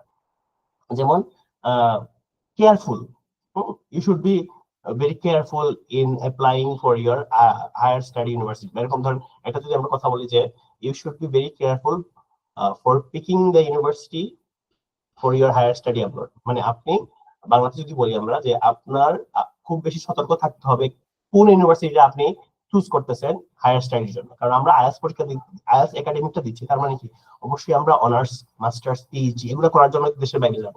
তো আমরা ধরেন একটা স্টেটমেন্ট বললাম যে আপনি যে বিশ্ববিদ্যালয় চুজ করবেন এটার জন্য আপনাকে একটু সতর্ক হতে হবে। তো এটা কিন্তু এখানে কেয়ারফুল না বলে আপনি যদি বলেন মেটিকুলাস, মেটিকুলাস মানে হচ্ছে পুঙ্খানুপুঙ্খ ভাবে বিচার করা আছে। মেটিকুলাস যদি বলেন, মেটিকুলাস হচ্ছে একটা মানে ইন জেনারেল আমরা ডে টু ডে লাইফে যে ওয়ার্ড গুলো ইউজ করি ওগুলার মতো না।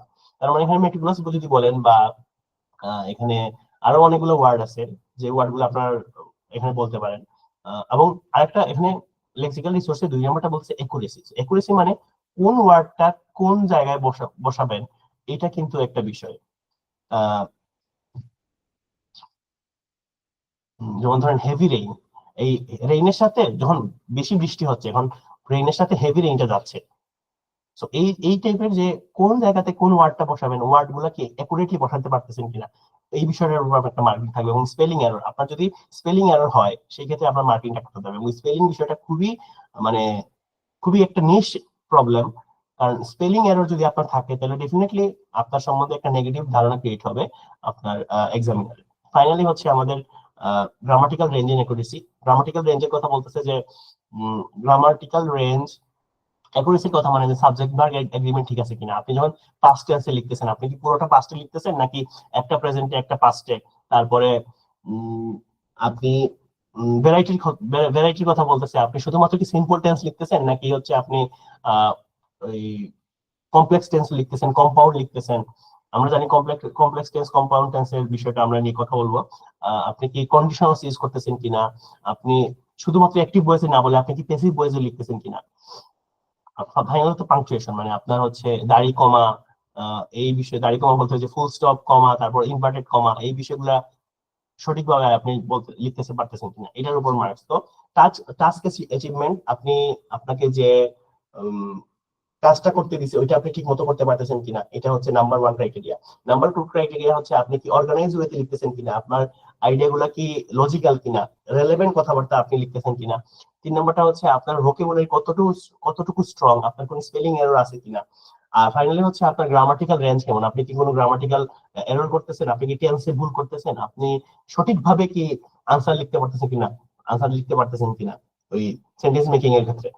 এই 4টা ক্রাইটেরিয়ার উপর আপনার মার্কিং হয় এবং সবগুলোর জন্য আলাদা আলাদা ব্যান্ড স্কোর দেওয়া হয়। এবং ফাইনালি ব্যান্ড স্কোর গুলো আপনার কি করা হবে, এভারেজ করে তারপর আপনার স্কোরটা হবে। এখন আমরা দেখবো যে এখন আমরা একটা হ্যান্ডস অন বিষয় দেখবো। আমি আপনাকে স্ক্রিন শেয়ার করে একটা জিনিস দেখাচ্ছি। সেটা হচ্ছে আমি বিগত অক্টোবর মাসে একটা মক টেস্ট দিছিলাম, ফ্রি মক টেস্ট। ওই মক টেস্টে আমাকে হচ্ছে আইএলটিএস রাইটিং এর ক্ষেত্রে আমাকে একদম ইন ডিটেইলস আমার কি দিয়ে দিছিল, আমার হচ্ছে মার্কিংটা। তো ওই মার্কিংটা আমরা একটু দেখবো।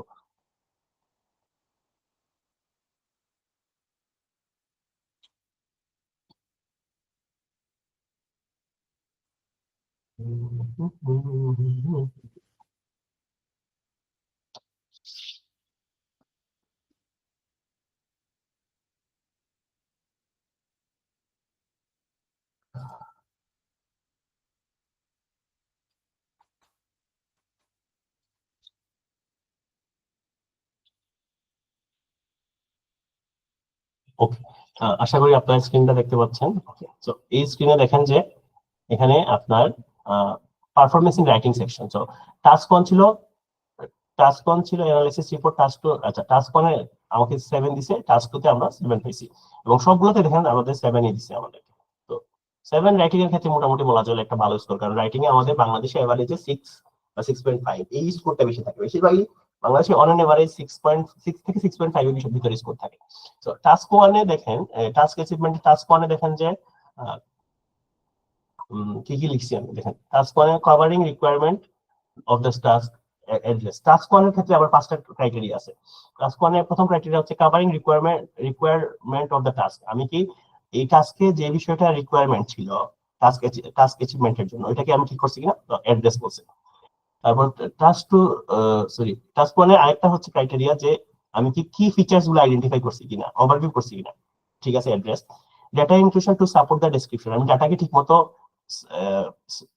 ডেসক্রাইব করতে পারছি। তখন বলছে যে গ্যাপ ইন ডেটা রিপ্রেজেন্টেশন, তার মানে আমার ডেটা প্রেজেন্টেশনে গ্যাপ ছিল। আমাকে আউট অফ 9 7 দিছে, তার মানে ডেফিনেটলি আমাকে কোথাও না কোথাও আমার মার্কিংটা কাটা গেছে। এই যেমন ধরেন আমার ডেটা রিপ্রেজেন্টেশনে আমি হয়তো আমার গ্যাপ ছিল, এজন্য আমাকে হয়তো একটু মার্ক কম দিল। দেন প্রেজেন্টেশন অফ রিলেভেন্ট আইডিয়াস, আমি কি আইডিয়া রিলেট করতে পারছি না, বলছে যে জেনারেলি রিলেটেড, মানে এটা একটু পজিটিভ বলছে। Length and depth of description, আমি কি লেন্থ মানে হচ্ছে 150 ওয়ার্ড লিখছি কিনা, ডেপথ অফ ডেসক্রিপশন মানে আমি কি একটু ইন ডিটেইলস কথা লিখছি কিনা। বলছে only information but no comparison, আমি কোনো কম্পারিজন করি নাই। এবং আমরা একটু পরেই দেখবো যে টাস্ক 1 এর একটা ইম্পর্টেন্ট ফিচার হচ্ছে আপনাকে কম্পারিজন করতে হবে। সো ব্লক 2 হচ্ছে কোহিরেন্স and cohesion.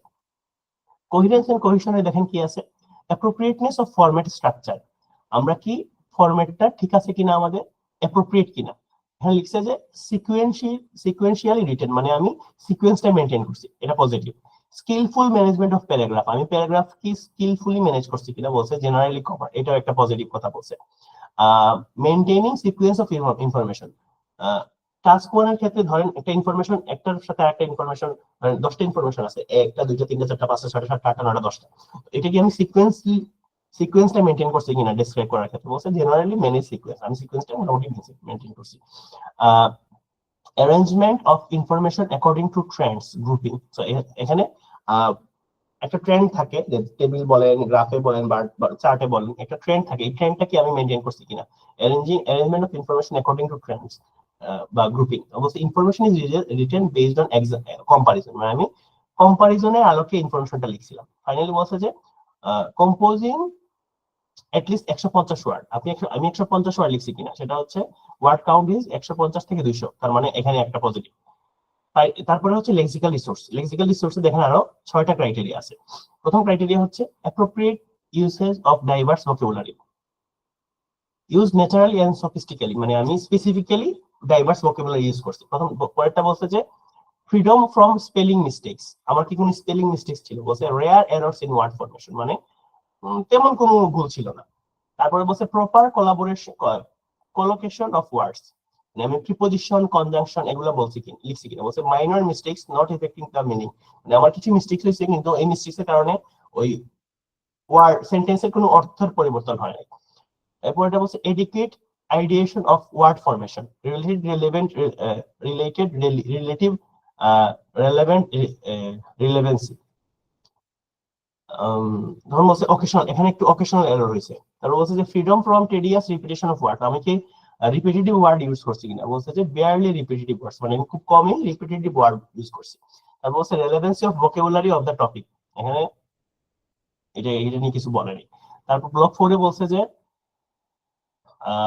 Clarity and লেজিবিলিটি of writing, আমার কি গ্রামাটিক্যাল ক্ল্যারিটি ছিল, বলছে ফুলি আন্ডারস্ট্যান্ডেবল, আমি কি বুঝতে পারছি কিনা। তারপরে বলছে যে accurate uses of various grammatical structure attempted to use but includes inaccuracy, মানে আমি various grammatical structure ইউজ করছি কিন্তু আমার কিছু ভুল ছিল। তারপর বলছে freedom of sentence from error, minor or trivial errors, মানে মাইনর এরর ছিল। তারপরেরটা বলছে appropriate positioning of words in sentences, I last night went to movies versus I went to movies last night, minor mistakes. Blend of simple complex compound sentence in the whole writing attempted to use but includes inaccuracy, মানে আমার এখানে inaccuracy ছিল। Freedom from punctuation mistakes, আমার multiple mistakes ছিল, এই কারণে আমাকে এখানে 7 দিছে। এটা হচ্ছে আমার টাস্ক 1 এর রেসপন্স। এখন আমরা একটু দেখবো যে টাস্ক 2 এবং টাস্ক 1 এর রেসপন্স কি আলাদা কিনা। টাস্ক 2 এর ক্ষেত্রে আপনার প্রত্যেকটা ক্রাইটেরিয়া একটু আলাদা, যেমন response to all parts of the task, মানে আমরা জানি যে টাস্ক 2 তে মাল্টিপল পার্টস থাকতে পারে, আমরা সবগুলো কি আমরা টাচ করছি কিনা, বলছে fully satisfied. Relevance with the question, totally relevant information, তার মানে এটা খুব positive. Presentation of main ideas with logical reasoning, এটা বলছে addressed.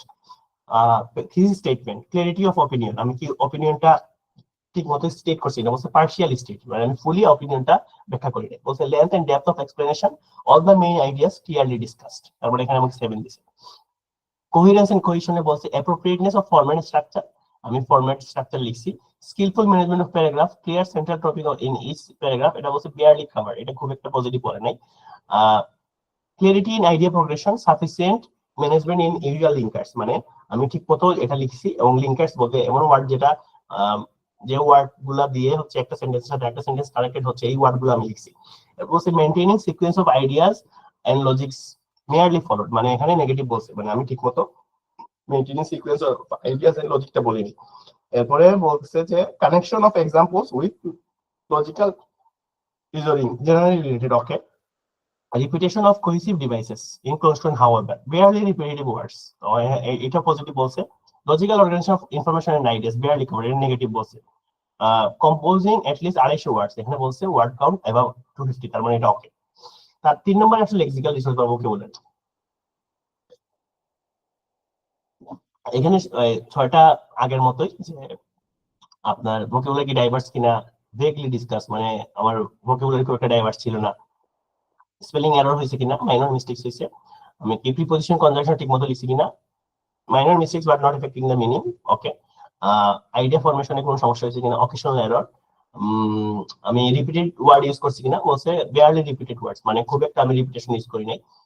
Relevance of the vocabulary to the topic, ঠিক আছে, আমি এই টপিকের সাথে রিলেটেড ভোকাবুলারি ইউজ করছি কিনা, বলছি যে ওকে, আমি জেনারেলি রিলেটেড করছি। তারপর ফাইনাল হচ্ছে গ্রামাটিক্যাল রেঞ্জ এন্ড অ্যাকুরেসি, সেটা হচ্ছে accurate usages of various grammatical structure attempted to use but includes inaccuracy, আমার ইনএকুরেসি ছিল, মাইনর মিস্টেক ছিল sentence sentence making a, fully understandable clarity of writing ছিল, positioning of ওয়ার্ডে minor mistake ছিল, simple complex compound sentence আমি মোটামুটি ভালোই লিখছি। আগেরটাতে ছিল যে টাস্ক 1 এ আমি সিম্পল কমপ্লেক্স কম্পাউন্ডটা ঠিকমতো লিখতে পারিনি, টাস্ক 2 তে আমি সিম্পল কমপ্লেক্স কম্পাউন্ড মোটামুটি ভালোই লিখছিলাম। টাস্ক 1 এ আমি ফ্রিডম অফ ফাংশন মিস্টেকস করছিলাম, টাস্ক 2 তে আমি মাল্টিপল মিস্টেক ছিল টাস্ক 1 এ, টাস্ক 2 তে আমি এরর অল্প ছিল। Freedom from indication of memorisation, free from memorisation issue, এই যে এখানে একটা বিষয় যে আপনার লেখা দেখলেই বোঝা যাবে কি আপনি মুখস্থ লিখছেন কিনা। আপনি যদি মুখস্থ লিখেন তাহলে তো নেগেটিভ মার্কিং আছে, এটা আমরা এরপরে এখন আমরা কথা বলবো যে আমাদের 8-10টার মতো এরর আমরা আইডেন্টিফাই করছি বা কমন মিস্টেকস আইডেন্টিফাই করছি আমাদের স্টুডেন্টদের জন্য, যারা স্টুডেন্টরা কমন একটা মিস্টেক কমন কিছু মিস্টেকস করে। তো এই বিষয়টা আমরা এখন দেখবো। তো আশা করি যে আপনারা বুঝতে পারছেন যে 4টা ক্রাইটেরিয়া, টাস্ক কমপ্লিশন, তারপরে হচ্ছে cohesion and coherence, coherence and কোহেশনের পরে হচ্ছে আপনার ভোকাবুলারি বা লেক্সিক্যাল রিসোর্স, আর ফাইনাল হচ্ছে grammatical accuracy and grammatical range. এই 4টা বিষয়ের উপর আপনার সবগুলোতে আলাদা আলাদা মার্কিং হবে, এবং সবগুলো মার্কিং এভারেজ হয়ে আপনার একটা ফাইনাল স্কোর হবে। ওই ফাইনাল যে স্কোরটা হবে টাস্ক 1 টাস্ক 2 এর ক্ষেত্রে, টাস্ক 1 এর সাথে টাস্ক 2 এর মার্কে ডাবল করে 3 দিয়ে ডিভাইড করে যে স্কোরটা হবে ওইটা হচ্ছে আপনার ফাইনাল স্কোর। এবং আপনার আইএলটিএস রাইটিং এ যে স্কোর হবে ওইটার সাথে লিসেনিং, রিডিং আর স্পিকিং এর স্কোর অ্যাড করে 4 দিয়ে ডিভাইড করে ফাইনালি হচ্ছে আপনার ব্রেন স্কোরটা আসবে। তার মানে রাইটিংটা কিন্তু একটু কমপ্লেক্স আপনার রিডিং এন্ড লিসেনিং এর তুলনায়। রিডিং এন্ড লিসেনিং এর তুলনায় হচ্ছে রাইটিংটা কমপ্লেক্স হওয়ার কারণ হচ্ছে রিডিং এন্ড লিসেনিং আপনি যেই আনসার করবেন আনসারটা ফিক্সড করা, আপনি আপনার আনসার ফিক্স থাকবে, এবং আপনি যখন আনসার করতে যাবেন বা আনসার করবেন আইদার আপনি ইয়েস অথবা নো, এই দুইটা অপশন আছে। কিন্তু টাস্ক আমরা কি দেখলাম, আমরা দেখলাম যে 4টা ক্রাইটেরিয়াতে আরো 22টার মতো মিনি ক্রাইটেরিয়া আছে।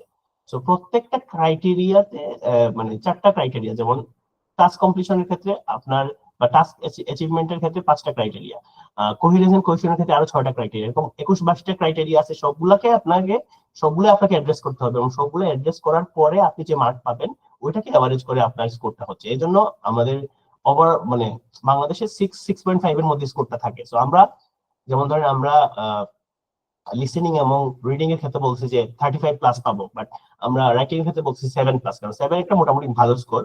আর রিডিং রাইটিং এর ক্ষেত্রে ধরেন আমরা 8 একটা ভালো স্কোর ধরতে পারি।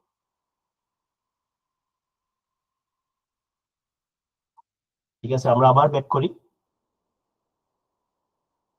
আমাদের আর তিনটা পার্ট আছে আমাদের আজকের সেশনের। প্রথমত হচ্ছে আমরা 8-10টা এরর দেখবো যে কমন মিস্টেকস আমাদের স্টুডেন্টরা কি কি করতে পারে। তারপরে আমরা দেখবো যে আমরা কি কি টিপস এন্ড ট্রিক্স শিখবো। 10টার মতো আমরা টিপস দিব, আপনাদেরকে পরামর্শ দিব কি টাইপের কাজ করলে আমরা 7+ স্কোর পেতে পারি। ফাইনালি আমরা হচ্ছে আইএলটিএস আইএলটিএস এর যে 19 বইটা আছে, আমি বইটা একটু বের করে রাখি। তো আইএলটিএস কেমব্রিজের 19 নাম্বার বইয়ে আমরা টাস্ক 1 বা 2 একটা জাস্ট আপনাদের সামনে ব্যাখ্যা করবো যাতে আপনারা বুঝতে পারেন কিভাবে আমরা আনসারটা করতে পারি। আপনারা জানেন যে আমাদের 1 ঘন্টা 30 মিনিটের সেশন। 1 ঘন্টা 30 মিনিটের সেশনে আমরা একটা ফুল 1 ঘন্টার এক্সামটা দেওয়া আমাদের চ্যালেঞ্জিং। সেই ক্ষেত্রে আমরা কিন্তু আমাদের ওয়েবসাইটে গিয়ে মক টেস্ট দিতে পারি। আমরা একটু ওয়েবসাইটটা দেখাই আপনাদেরকে।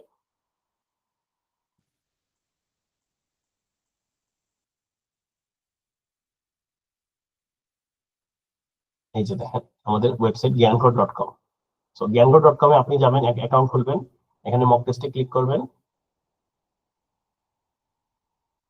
এখানে হচ্ছে লিসেনিং, রিডিং, রাইটিং, স্পিকিং। এখানে আপনি ফ্রি মক টেস্ট দেওয়ার সুযোগ আছে, প্রিমিয়াম মক টেস্ট দেওয়ার সুযোগ আছে। সো আপনি ফ্রিতে যাবেন। ফ্রিতে গিয়ে দেখেন হচ্ছে লিসেনিং অনেকগুলোই আছে এখানে। ধরেন আমরা যদি রাইটিং এ যাই, মক টেস্ট 1 একাডেমি, রাইটিং এ গেলাম। এই যে দেখেন এখানে টেবিল, একটু সময় লাগবে টেবিল 1 টা আসতে। আর আমরা পার্ট 2 তে যাই। পার্ট 2 তে বলতেছে যে এই যে এখানে আপনি দেখেন এই যে আমরা কি বলছি, এই যে ধরেন এখানে বলছে nowadays many medical research projects are funded by private companies. In your opinion, এই যে অপিনিয়ন বেস বলছে, in your opinion do you think that research should be carried by private companies, individuals or government? Give reasons for your answer and include any relevant examples from your own knowledge and experience. So একটা মজার কথা বলি আপনাকে, এই যে একটু আগে আমি আপনাদের একটা মক টেস্ট রেজাল্ট দেখাইলাম না, ওটা আমি 4 অক্টোবর 2024 এ দিছিলাম। ওই এক্সাম মক টেস্ট এক্সামেও এক্স্যাক্টলি সেম কোয়েশ্চন আসছে যে মেডিকেল রিসার্চটা কি প্রাইভেট কোম্পানি দ্বারা, অনেক medical research private company fund করে। আপনার কি মনে হয় যে প্রাইভেট, ইন্ডিভিজুয়াল না গভর্নমেন্ট, কার ফান্ড করা উচিত? হুবহু এই কোয়েশ্চনটা আসছিল। তো একটা মানে কোইন্সিডেন্সই বলা চলে। সো এইটাতে আপনি, আমরা কয়েকটা কথা বলছি আমরা কেন কম্পিউটার বেস পরীক্ষাটা প্রিফার করি। এই যে দেখেন এখানে ওয়ার্ড কাউন্টস লেখা আছে। তো আপনি আমি একটা ওয়ার্ড লিখি, ধরেন আমি জাস্ট কোয়েশ্চনটা যদি একটু বলি, নাও ইট ইজ,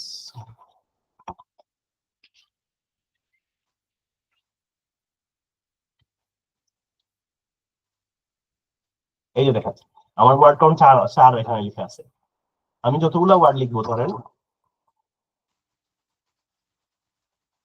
অনেকগুলো ওয়ার্ড আমি জাস্ট এমনিতে লিখলাম, তো দেখেন ওয়ার্ড কাউন্ট 15। আমরা কিন্তু অটোমেটিকই জেনে যাচ্ছি আমাদের ওয়ার্ড কাউন্ট কত, কারণ ওয়ার্ড কাউন্টের উপর আমাদের একটা মার্ক আছে। আমরা যদি 250 ওয়ার্ড না লিখি টাস্ক 2 তে, আমাদের মার্ক কাটা যাবে। এখন আপনি যদি পেপার বেস পরীক্ষা দেন, ওয়ার্ড কাউন্ট কিন্তু মানে একটা একটা করে ধরে ধরে বলতে হয়। আবার এই যেমন ধরেন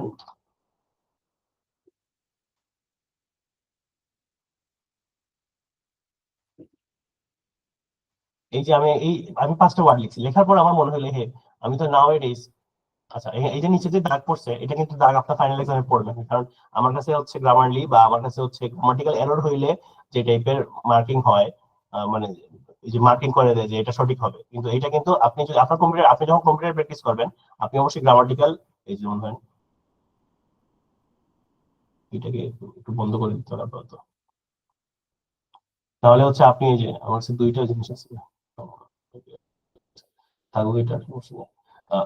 আমার কাছে হচ্ছে দুইটা সফটওয়্যার আছে যে কিনা, যে সফটওয়্যার গুলো কিনা আমাকে হেল্প করতেছে আমি যদি কোনো গ্রামাটিক্যাল এরর করি। কিন্তু আপনি যখন প্র্যাকটিস করবেন অবশ্যই আপনি এই বিষয়গুলো বন্ধ করে রাখবেন, তাহলে ফাইনাল পরীক্ষার দিন কিন্তু আপনাকে এই আন্ডারলাইন করে দিবে না যে নাও ইট ইজ হবে। তো আপনি দেখেন এখানে আমরা যে আমরা ধরেন আপনি পেপার বেস পরীক্ষা দিচ্ছেন, তখন কি হবে? তখন আপনি 5টা সেন্টেন্স লিখে ফেলছেন, এখন আপনি ওই নাও এ ডে এর পরে আবার এস দিয়ে ওই কমাটাকে কেটে আরেকবার কমা দিবেন, তখন কিন্তু একটা ভুল হয়ে যেতে পারে। অনেক ক্ষেত্রে দেখা যায় পুরো সেন্টেন্সটা আপনাকে কেটে আরেকবার নতুন করে লিখতে হচ্ছে, কারণ আমাদের কিন্তু পেন্সিলের অপশনটা এখন আর নাই, আমাদের কিন্তু এখন পুরোটাই কলম হয়ে গেছে। সো নাও এ ডেজটা আপনি কম্পিউটার বেস হলে ইজিলি জাস্ট পেন্সিল মানে কার্সর, মাউসের কার্সর এখানে নেবেন, এস লিখবেন, আবার এখানে চলে আসবেন, অথবা আপনি কন্ট্রোলে ধরে আগে পরে যেতে হবে। কন্ট্রোলে ধরে যদি আপনি আগে পরে যান, নাও ডেজ দেখেন আবার ভুল হয়েছে, নাও ডেজ বানানটা এরকম হবে। তো অনেক ক্ষেত্রে দেখা যাবে আপনি এ বাদ দিয়ে পুরোটা কেটে কি লিখছেন, আহ আরেকবার ঠিক করছেন, আবার সামনে গিয়ে দেখলেন যে আবার ভুল হয়ে গেছে, তখন কিন্তু সমস্যা হবে। আর এই আমাদের যে মক টেস্টটা এক্সাম, ফাইনাল এক্সামে এক্স্যাক্টলি সেম থাকবে, উপরে টাইম এভাবে লেখা থাকবে, আর আপনাকে এক সাইডে কোয়েশ্চেন এক সাইডে আনসার আপনি লিখবেন। এবং কম্পিউটার বেস পরীক্ষা আমরা সব থেকে ভালো যে ফেসিলিটিটা পাওয়া যায়, এটা তো অবশ্যই ওয়ার্ড কাউন্ট এখানে আছে, আপনি এখানে কোনো এরর ফ্রি বা কোনো মেস ফ্রি আপনি লিখতে পারতেছেন, কোনো কাটাকাটি হবে না। আরেকটা হচ্ছে আপনি যদি রিডিং টেস্ট দেন, সেই ক্ষেত্রে আপনার কোয়েশ্চন এবং আমাদের পেপার বেস দিলে সমস্যা কি হয়, আমাদের কোয়েশ্চনটা পেসেজটা তো অনেক বড় থাকে, তো দেখা যায় পেসেজের এক মানে পৃষ্ঠা ধরেন 3 বা 4 পৃষ্ঠা টোটাল রিডিং কোয়েশ্চনটা, তো এটা হচ্ছে ধরেন একটা পৃষ্ঠা, এখানে শুধু পুরো প্যারাগ্রাফটা দেয়া বা পেসেজটা দেয়া, এর অপোজিট পৃষ্ঠায় হচ্ছে কোয়েশ্চন, আপনাকে বারবার ব্যাক এন্ড ফোর্থ করতে হচ্ছে, এখানে পেসেজটা পড়ে তারপরে কোয়েশ্চনে আসতে হচ্ছে, আবার কোয়েশ্চনটা দেখে আবার পেসেজে আসতে হচ্ছে, আবার প্রত্যেকটা কোয়েশ্চেনের জন্য পৃষ্ঠা উল্টানো লাগতেছে। কিন্তু আপনি কম্পিউটার বেসড হইলে এক সাইডে আপনার প্যারাগ্রাফ থাকবে, পেসেজ থাকবে, আর এক সাইডে হচ্ছে আপনার কোয়েশ্চন থাকবে। তো আমরা যদি একটু দেখি এই বিষয়টা,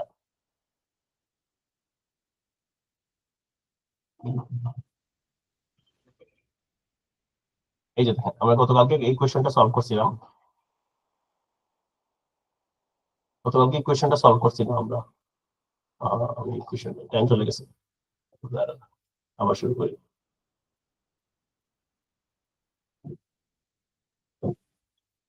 গতকালকে আমরা হচ্ছে টাস্ক আয়াস রিডিং এর এই প্রথম প্যারাগ্রাফ, প্রথম পেসেজটা পুরোপুরি শুরু করছি, মানে পুরোপুরি করছিলাম আর কি। যে আমরা দেখলাম যে আমাদের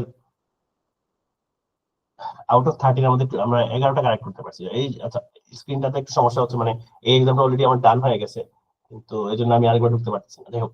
তো এই যে দেখেন বাম দিকে প্যারাগ্রাফ, ডান দিকে পেসেজ, ডান দিকে কোয়েশ্চেন। সো আপনি ধরেন প্যারাগ্রাফ হচ্ছে 8টা আছে, আপনি আপনার 4 নাম্বার প্যারাগ্রাফে আনসার খুঁজবেন, আপনি ডান দিকে কোয়েশ্চেনটা আপনি স্কোর করতে পারবেন, বাম দিকে কোয়েশ্চেনটা স্কোর মানে প্যারাগ্রাফটা স্কোর করতে পারবেন, একই সাথে দুইটা আপনি স্কোর করতে পারবেন।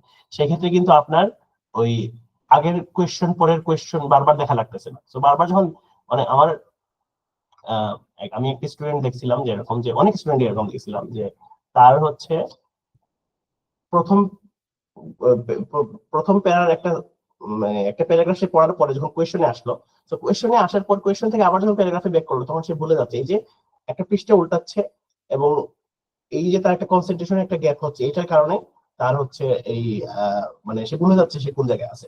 আপনি যদি কম্পিউটার বেস পরীক্ষা দেন, কিন্তু আপনি জাস্ট শুধু বাম দিকে তাকাবেন, ডান দিকে তাকাবেন, একই সাথে স্ক্রিন হবে আপনার। আর আপনাকে, আপনি যে কম্পিউটার বেস পরীক্ষা দেন, আপনাকে 22 ইঞ্চি মনিটর, 22 ইঞ্চির মতো একটা মনিটর দেওয়ার কথা।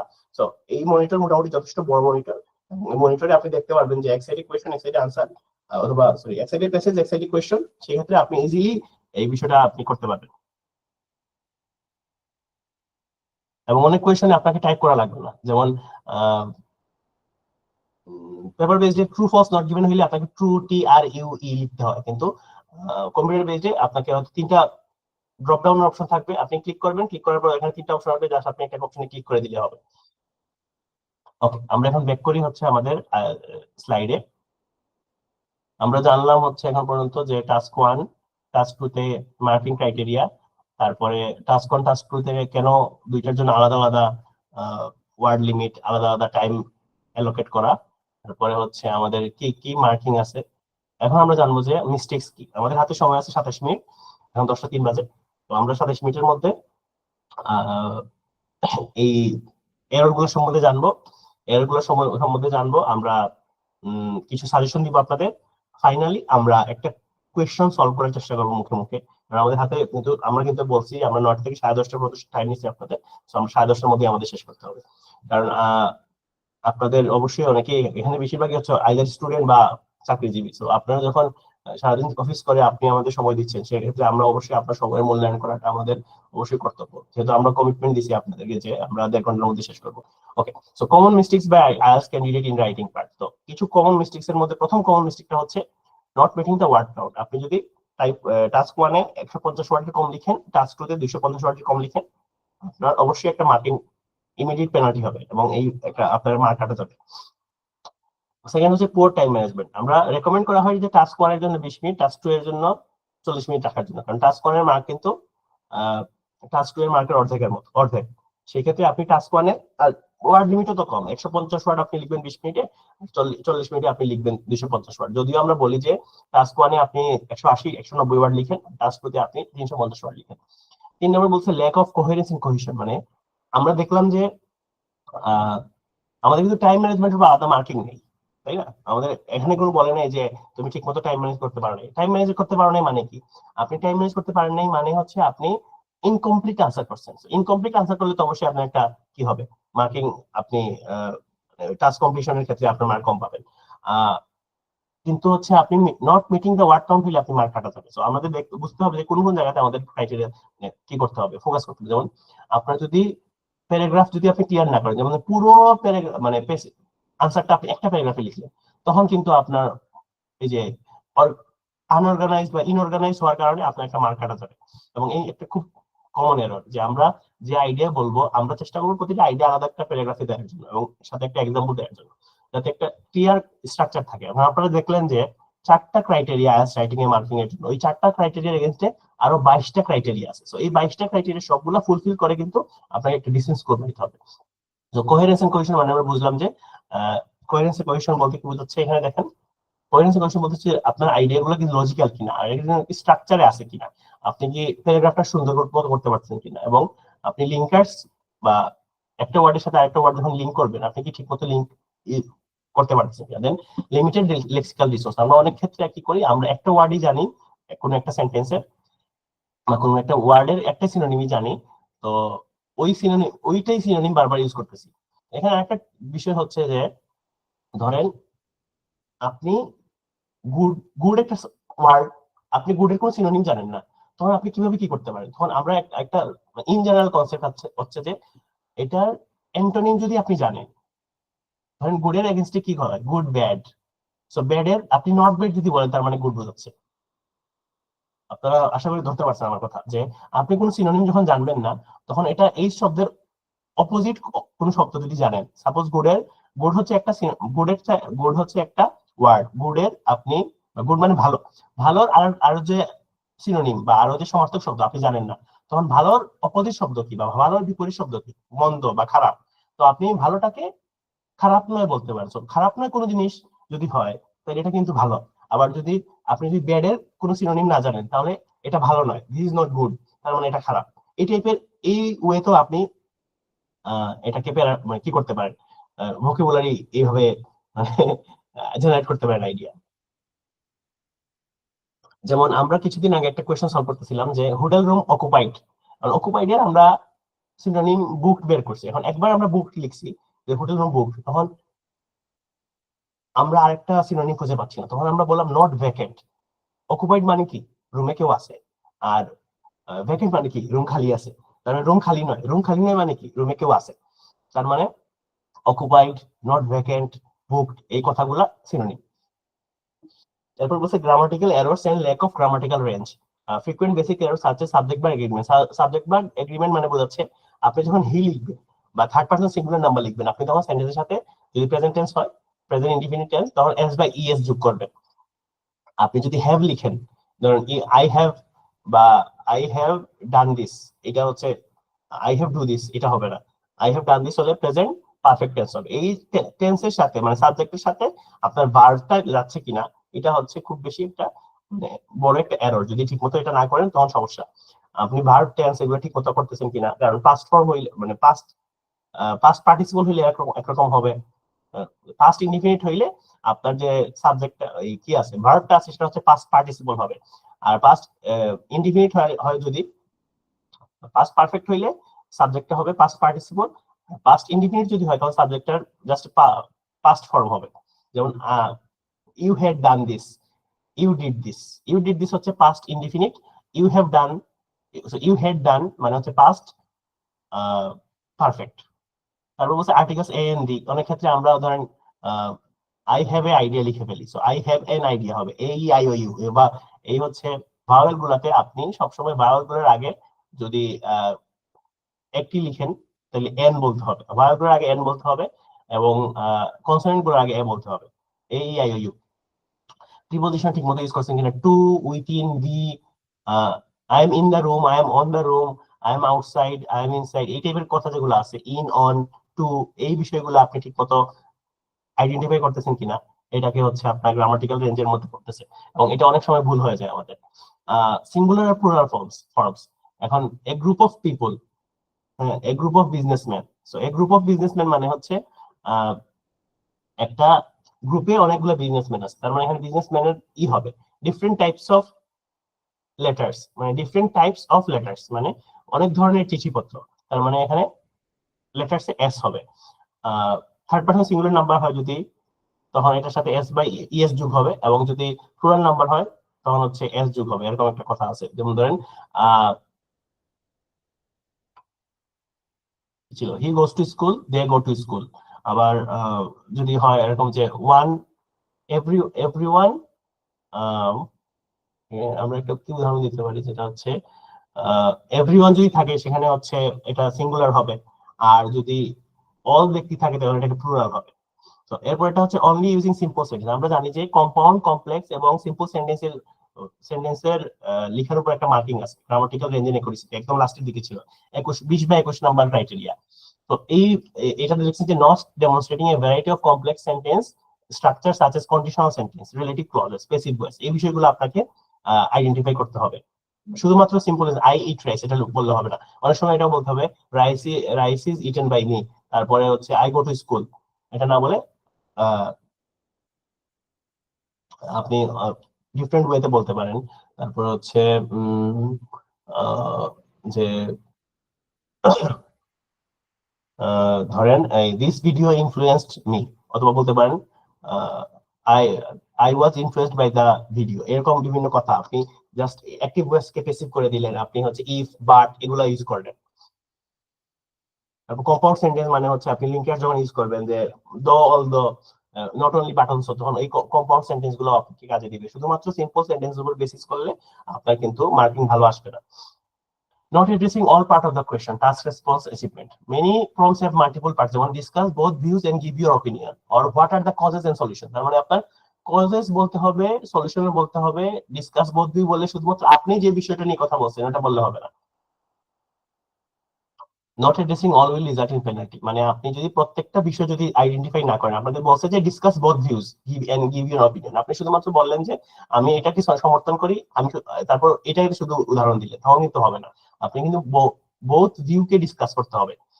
তারপরে বলতেছে under development of ideas, task response and অ্যাচিভমেন্টের ক্ষেত্রে, টাস্ক রেসপন্স অ্যাচিভমেন্টের ক্ষেত্রে এখানে আরেকটা মার্কিং ক্রাইটেরিয়া হচ্ছে যে আপনার আইডিয়া সঠিকভাবে জেনারেট করতে পারছেন কিনা, presenting main ideas without sufficient supporting arguments, relevant examples or clear explanation. আমরা যখন কালচারাল ডেভেলপমেন্ট এন্ড ইকোনমিক ডেভেলপমেন্টের কথা বলছিলাম, ফরেন প্রোডাক্ট যখন আমাদের সুপার মার্কেটে আসে, তখন কিন্তু আমরা দুইটা উদাহরণ দিছিলাম। কালচারাল উদাহরণ দিছিলাম যে আমরা আমাদের জাপানের যে সুশিটা আমরা পাচ্ছি, ওইটা জাপানের ল্যাঙ্গুয়েজ বা জাপানের কালচার সম্বন্ধে জানার প্রতি আমাদের আগ্রহী করে তুলতেছে, তার মানে এখানে আমরা একটা উদাহরণ দিলাম। সেকেন্ড বলছিলাম যে সুশি যখন বাংলাদেশে আসতেছে, এই যে সাপ্লাই চেনের যে একটা বিজনেস আছে, এই বিজনেসটা বুম হচ্ছে, এখানে মানুষজনের কর্মসংস্থান হচ্ছে, তার মানে আমরা একটা একটা সাফিসিয়েন্ট সাপোর্টিং আর্গুমেন্ট দিলাম, আমরা একটা রেলেভেন্ট এক্সাম্পল দিলাম, আমরা একটা ক্লিয়ার এক্সপ্লেনেশন দিলাম। এটা হচ্ছে আপনার অনেক ক্ষেত্রে আমরা জাস্ট শুধু কথা বলে যাই যে কালচারাল ডেভেলপমেন্ট, কিন্তু আমরা উদাহরণ দিই না, এটা একটা বড় ভুল আমাদের।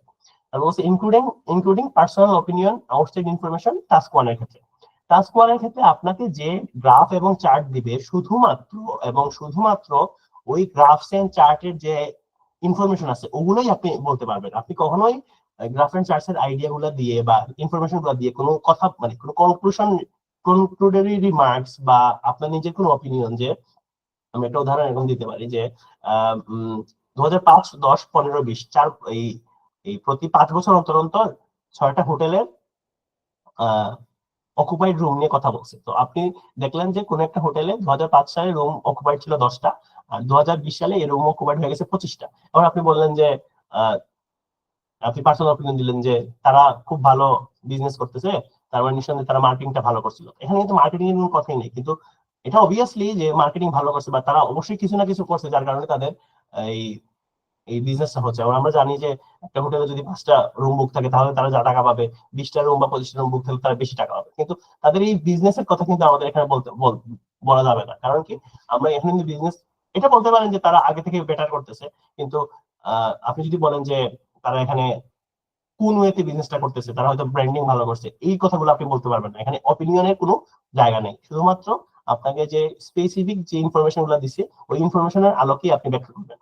ওপিনিয়নের জন্য আপনার টাস্ক তো অবশ্যই আছে, টাস্কতে আপনি আপনার ওপিনিয়ন দিবেন, আপনি ব্যাখ্যা করবেন, আপনার যা যা মনে চায়, আপনার রেলেভেন্ট কথাগুলো লিখবেন এবং এটা ডিসেন্স করতে অবশ্যই পারবেন। So memorised response and template, আপনারা দেখছেন কিনা যে টাস্ক 2 এর ক্ষেত্রে, টাস্ক 1 এ তো মেমোরাইজের কোনো সুযোগ নেই, টাস্ক 2 এর ক্ষেত্রে একদম লাস্টের ক্রাইটেরিয়া ছিল যে আপনি কি এটা কি মেমোরাইজ ছিল কিনা। আচ্ছা, এখানে একটা ক্রাইটেরিয়া ছিল টাস্ক 2 এর ক্ষেত্রে যে এটা কি আনসারটা দেখে কি মনে হচ্ছে যে মেমোরাইজ করা কিনা, যে আপনি কি মুখস্থ কোনো টেমপ্লেট বসে ইচ্ছা মতো জাস্ট টেমপ্লেট বসে আনসার করে ফেলছেন কিনা। While planning and structure are good, examiners can easily spot pre-learned generic phrases or entire essay that don't quite fit the specific prompt. মানে আপনাকে যে কোয়েশ্চনটা দিচ্ছে ওটার সাথে যদি রেলেভেন্সি একটু ইস্যু থাকে বা যদি বোঝা যায়, কারণ আপনার যে আনসারটা যে দেখতেছে সে হয়তো হাজার হাজার আইএলটিএস রাইটিং এর আনসার অলরেডি দেখে ফেলছে, এখন সে তো অবভিয়াসলি বুঝতে পারবে যে আপনি এখানে কি মুখস্থ বসাইছেন কি। তো মুখস্থ যদি বসান তাহলে কিন্তু সমস্যা, কারণ আপনাকে আইডিয়া জেনারেট করে বসাইতে হবে। এখন আমরা যে আইএলটিএস স্কোর ব্যান্ড 7 এর জন্য আমাদের কি কি প্রিপারেশন, আমরা এটা হচ্ছে 5-7 মিনিটে দেখবো, দেন হচ্ছে আমরা আরো 8-10 মিনিটে আমরা একটা টাস্ক 1 টাস্ক 2 এর আমরা একটু ব্যাখ্যা করার চেষ্টা করবো। আমরা আইএলটিএস 19 বই ধরে, আমরা আগে বলে রাখছি যে 10 থেকে 19 বই আমরা রেকমেন্ড করি, এবং আমি স্টার্ট করবেন শেষ থেকে, মানে 19 নাম্বার বই থেকে আপনি শুরু করবেন, 19, 18, 17, কারণ আমরা যত ধরেন আপনি এই মুহূর্তে যদি 1 নাম্বার বই থেকে কোয়েশ্চেন সলভ করেন ভালো, কোনো সমস্যা নেই, কিন্তু 1 নাম্বার বইটা অনেক আগে বের হয়েছে, আর এখন এক্সাম কিন্তু আস্তে আস্তে অনেক চেঞ্জ হচ্ছে যেমন ধরেন আগে পেন্সিল ইউজ করা যেত না, আগে এখন কলম ইউজ করা যাচ্ছে, আগে পেন্সিল ইউজ করার সুযোগ ছিল, এখন পেন্সিল ইউজ করার সুযোগ নেই, এখন অনেকগুলো বিষয় আপনার আপডেট হচ্ছে দিন দিন। তো রিসেন্ট যে কোয়েশ্চেন গুলো বা রিসেন্ট যে বইগুলো ওগুলো বেশি ফলো করার জন্য বলা হয়। Scoring band 7 plus in IELTS writing, প্রথমত হচ্ছে রাইটিং ক্রাইটেরিয়া ইনসাইড আউট, আমরা দেখলাম যে চারটা ক্রাইটেরিয়ার আন্ডারে আরো 22টা ক্রাইটেরিয়া আছে, এই সবগুলো ক্রাইটেরিয়া আপনাকে জানতে হবে। যেমন ধরেন স্পেসিফিক ক্রাইটেরিয়ার মধ্যে যদি একটা বলি যে সিম্পল, কম্পাউন্ড, কমপ্লেক্স, 3 ধরনের সেন্টেন্স আছে, এই 3 ধরনের সেন্টেন্স আপনি সঠিকভাবে ইউজ করছেন কিনা, সবগুলো ইউজ করছেন কিনা তার উপর মার্কিং আছে। তার মানে আপনাকে কি simple, complex, compound sentence use করতে হবে। তার উপর হচ্ছে আপনি ভ্যারাইটি অফ ভোকাবুলারি ইউজ করছেন কিনা, আপনার রেঞ্জ অফ ভোকাবুলারি এটার উপর একটা মার্কিং আছে। তার মানে আপনাকে ভোকাবুলারি শুধুমাত্র জেনারিক ভোকাবুলারি ইউজ করলে হবে না, আপনাকে একটু এক্সট্রাঅর্ডিনারি ভোকাবুলারি ইউজ করতে হবে। আপনি কেমব্রিজের ভোকাবুলারি একটা বই আছে, ওইটা ফলো করতে পারেন। তারপর বলছে যে অ্যানালাইজ দ্য প্রম্পট মেটিকুলাসলি, মানে আপনাকে যে কোয়েশ্চেনটা দিছে ওই কোয়েশ্চেনটা আপনাকে পুঙ্খানুপুঙ্খ ভাবে দেখতে হবে, যে আপনি প্ল্যান করবেন খুব সুন্দর করে। 3 নম্বরে বলছে প্ল্যান এক্সটেন্সিভলি বা এফিশিয়েন্ট। এখন আপনি, আমরা বলি যে টাস্ক 1 এর জন্য আপনি 5 থেকে 7 মিনিট সময় চিন্তা করবেন, কোন একটা ওয়ার্ড লেখার আগে আপনি টাস্ক করার জন্য 5 থেকে 7 মিনিট চিন্তা করবেন যে আমি কয়টা প্যারাগ্রাফ লিখবো, কয়টা আনুমানিক কি কি মেইন ফিচার আমার আইডেন্টিফাই করতে হবে, ফিচারগুলো আইডেন্টিফাই করবেন, ফিচারগুলো কিভাবে লিখবেন, সিকোয়েন্সিয়ালি লিখবেন কিনা, এই বিষয়গুলো পুরোপুরি আইডিয়া করে ফেলবেন। এবং আমরা বলে রাখি যে টাস্ক 2 এর জন্য আপনি 8 থেকে 10 মিনিট সময় নেবেন লেখার আগে, এবং আপনি যখন লিখে শুরু করবেন তখন আপনাকে আর যাতে চিন্তা না করতে হয়, এবং আপনি যখন লিখবেন টানা লিখে যাবেন। এবং ধরেন আপনি দুই লাইন লিখার পর হঠাৎ করে মনে হলো না এটা তো হইলো না, তাহলে এটা আমি কাইটা আরেকবার নতুন করে লিখি, এই সুযোগটা আপনি অবশ্যই নিবেন না, কারণ আপনি পেপার বেজে লিখলে তো প্রথমত আপনার কাটাকাটি হবে, কোনো সমস্যা নেই, আবার কম্পিউটার বেজে হইলেও আপনি একটু প্যানিক করতে পারেন, যে আপনি হয়তো প্রথমে 5 থেকে 7 মিনিট প্লেন করলেন, দেন আবার 2 লাইন লিখে কেটে ফেললেন, তখন কিন্তু আপনি একটু প্যানিক করবেন। এই জন্য এই প্যানিক গুলো এড়ানোর জন্য প্র্যাকটিসের বিকল্প নেই, এবং প্র্যাকটিস করার জন্য আমাদের ওয়েবসাইটে আপনারা দেখতে পারেন, আমাদের এখানে ফ্রিতে মক টেস্ট দিতে পারবেন, আমাদের এখানে পেইড মকও আছে। সো আমরা আবার চলে আসি এখানে। সো আপনি টাস্ক 1 এর জন্য 5 থেকে 7 মিনিট, টাস্ক 2 এর জন্য 8 থেকে 10 মিনিট সময় নেবেন, এবং অবশ্যই এই বিষয়টা ফলো করবেন যে আপনি যখনই লিখতে বসবেন তখন যাতে আপনাকে নতুন করে আর আইডিয়া জেনারেট করা না লাগে, কারণ অলরেডি আপনি 5 থেকে 7 মিনিট সময় নিয়ে নিছেন টাস্ক ওয়ানের জন্য। এবং আমরা বলে রাখি যে টাস্ক ওয়ানের জন্য 20 মিনিট সময়, তো 5 থেকে 7 মিনিট সময় নিয়ে নিলে আপনার হাতে 13 মিনিট সময় আছে 150 ওয়ার্ড লেখার জন্য, আপনি 180 ওয়ার্ড বা 200 ওয়ার্ড লিখবেন। তারপর বলছে যে prioritise the overview in the task আর develop your ideas fully in task 2। Task ওয়ানের ক্ষেত্রে আপনার একটা ওভারভিউ করতে হবে, এবং টোটাল গ্রাফে বা চার্টসে কি কি বলছে মেইন ফিচার গুলো লিখতে হবে, কম্পারিজন করতে হবে, ওভারভিউ করতে হবে। আর টাস্ক 2 এর ক্ষেত্রে আপনার আইডিয়া জেনারেট করতে হবে, develop your ideas fully in task 2। এটার সাথে আমার যে প্ল্যানিংটা মিলে যাচ্ছে, অ্যানালাইজ প্রবলেম মেটিকুলাসলি, একটার সাথে আরেকটা মিলে যাচ্ছে। এখন 1 থেকে 6 পর্যন্ত 5 পর্যন্ত আমরা যা বললাম সবগুলো একটার সাথে আরেকটা মিলছে কিভাবে? প্রথমত আপনাকে জানতে হবে যে কি টাইপের কোয়েশ্চেন আসতেছে এক্সাম হলে, মানে মার্কিং ক্রাইটেরিয়া কি কি বিষয় আপনাকে অ্যাড্রেস করতে হবে। ওই বিষয়গুলো যখন আপনি অ্যাড্রেস করতে যাবেন, ওইটা কিন্তু আপনাকে প্রম্পট বা আপনাকে যে কোয়েশ্চেনটা দিবে ওই কোয়েশ্চেনের আলোকে আপনি হচ্ছে যে 4টা ক্রাইটেরিয়া আছে, ওই 4টা ক্রাইটেরিয়া আপনি অ্যাড্রেস করতে হবে। এবং এই অ্যাড্রেসটা যে করবেন ওইটা কিন্তু একটা প্ল্যানিং এর থ্রুতে করতে হবে। এবং প্ল্যানিং এর থ্রুতে করলে আপনি টাস্ক ওয়ানে, যেহেতু আপনার অপিনিয়নের কিছু বলার কিছু নাই, টাস্ক ওয়ানে আপনি ওভারভিউ দিবেন, এবং কম্পেয়ার করবেন, অ্যানালাইসিস করবেন, আপনার যে ডেটাগুলো আছে ওটার সাথে কম্পারিজন করবেন। আর টাস্ক 2 তে আপনি নিজের আইডিয়া দিবেন এবং ওই আইডিয়া গুলাকে খুব সুন্দর করে কোহিরেন্স এন্ড কোহেশনের মাধ্যমে আপনি একটা স্ট্রাকচারড ওয়েতে বলবেন, লিখবেন। আমরা যেটা বলছি যে প্রথম প্যারাগ্রাফে আপনি হচ্ছে ইন্ট্রোডাকশন লিখলেন, সেকেন্ড প্যারাগ্রাফে, থার্ড প্যারাগ্রাফে আপনি যে বিষয়ে অপিনিয়ন দিচ্ছেন ওই বিষয়ে পজিটিভ যদি বলেন বা নেগেটিভ যদি বলেন, নেগেটিভ বললে নেগেটিভ 1 নেগেটিভ 2, পজিটিভ বললে পজিটিভ 1 পজিটিভ 2, দুইটা প্যারাগ্রাফ দিবেন with proper example, relevant information, explanation. আর 4 নাম্বার প্যারাগ্রাফে আপনি যদি পজিটিভ আগের দুইটা প্যারাগ্রাফে বলে রাখেন তাহলে নেগেটিভ বলবেন হচ্ছে 4 নাম্বার প্যারাগ্রাফে। আপনি যদি নেগেটিভ বলে রাখেন আগের দুইটা প্যারাগ্রাফে তাহলে পজিটিভ বলবেন 4 নাম্বার প্যারাগ্রাফে। আর ফাইনালি হচ্ছে দুইটা নেগেটিভ পজিটিভ যেহেতু বলছেন বা দুইটা আপনি যেটার উপর ফোকাস করতেছেন ওই দুইটাকে আপনি মানে যে দুইটা আইডিয়া মেইন বলতেছেন যে এটা কালচারাল ডেভেলপমেন্ট, ইকোনমিক ডেভেলপমেন্ট, আমরা যেটা বললাম সুপার মার্কেটের উদাহরণটা দিয়ে, তখন আপনি বলবেন যে সুপার মার্কেটটা হচ্ছে পজিটিভ ডেভেলপমেন্ট, কারণ আমাদের ওই যে নেগেটিভ ডেভেলপমেন্টকে সরাই একটা পজিটিভ হচ্ছে, কারণ মানুষের চাকরি বাকরি হচ্ছে, আমরা কালচারাল এক্সচেঞ্জ করতেছি। তারপরে 6 নাম্বারটাতে বলতেছে showcase a range of vocabulary, lexical resource, আপনাকে ভোকাবুলারি, আমরা ভোকাবুলারির উপর যেহেতু মার্কিং আছে, আবার বলছে very your sentence structure. So আপনার ভোকাবুলারি যেহেতু লেক্সিক্যাল রিসোর্সে হচ্ছে 25% মার্কস, তার মানে ভোকাবুলারি মাল্টিপল ইউজ করতে হবে। যে শুধুমাত্র আমরা একটু আগে দেখলাম যে আপনি যদি কোনো একটা সেন্টেন্সের বা কোনো একটা ওয়ার্ডের ভোকাবুলারি না জানেন তো ওইটার ওটাকে নেগেটিভ করে ওটাকে নট করে ডাবল নেগেটিভ। যেমন গুড এর অপোজিট কি? ব্যাড। নট ব্যাড আবার হচ্ছে, নট ব্যাড মানে হচ্ছে গুড, নট একটা নেগেটিভ ওয়ার্ড, ব্যাড একটা নেগেটিভ ওয়ার্ড, এই দুইটা যখন নেগেটিভ নেগেটিভ হবে তখন এটা পজিটিভ হয়ে যাবে। এই টাইপের হচ্ছে আপনি টেকনিক খাটাইতে পারেন যে আমি যখন একটা ওয়ার্ডের সিনোনিম জানি না তখন ওটাকে অ্যান্টোনিমকে নেগেটিভ করে দিলে এটা আরেকটা সিনোনিম হয়ে যাচ্ছে। Vary your sentence structure, simple complex compound, এই সেন্টেন্স গুলো আপনি ইউজ করতে হবে আপনাকে।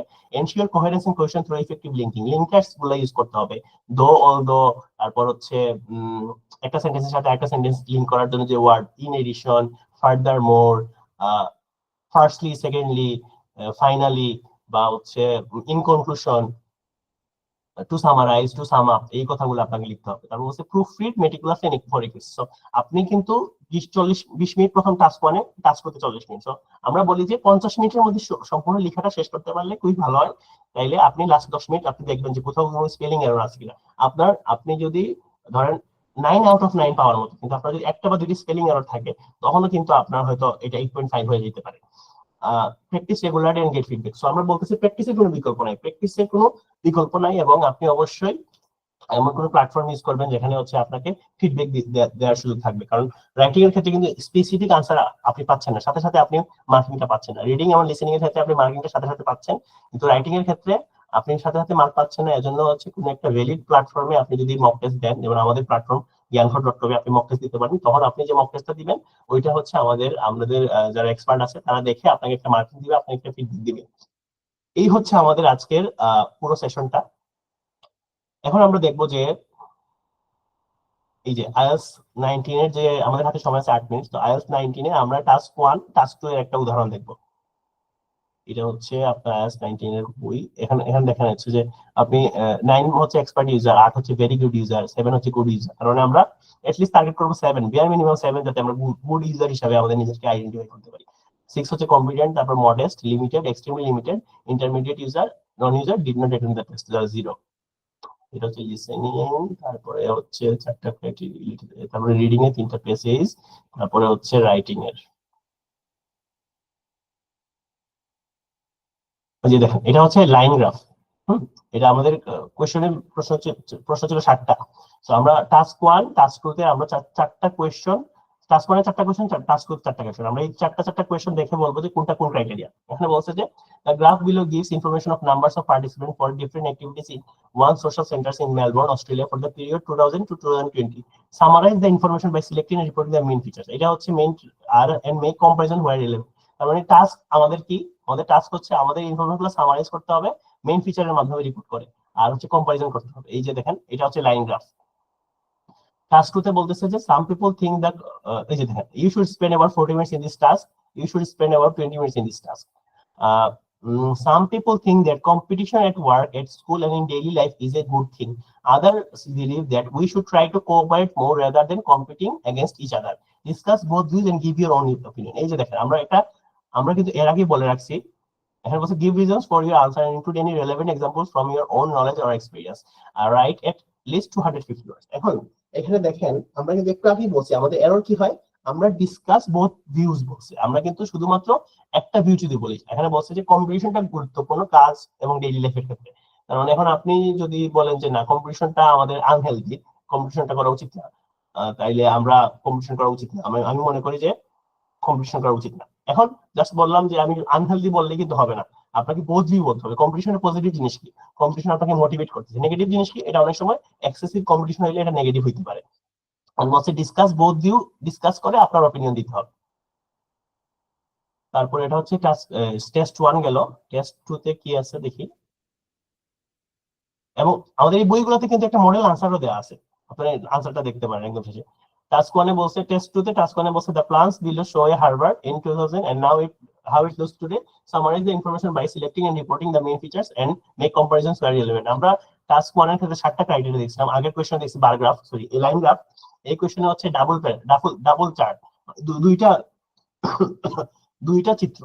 সো এটা একটা ক্রাইটেরিয়া, সেটা হচ্ছে ফোর্থ হার্ভার্ড 2000 সালে কেমন ছিল, 2020 সরি বর্তমান সময় কেমন আছে। তো এটা summarise the information by select the main features comparison. এখন মেইন ফিচার কোন কোন জায়গাতে চেঞ্জ আসছে এটা বলতে হবে। যেমন ধরেন কার পার্ক আগে হচ্ছে, কার পার্ক, দুইটা কার পার্কের মধ্যে শাওয়ারস এন্ড টয়লেটস আগে ছিল না, এখন আসছে। এই কম্পারিজন গুলো করতে হবে। টাস্ক করতে বলছে the working week should be shorter and worker should have a longer weekend. Do you agree or disagree?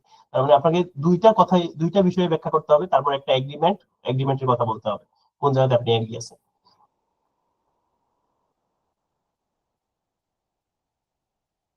তারপরে আমরা দেখলাম যে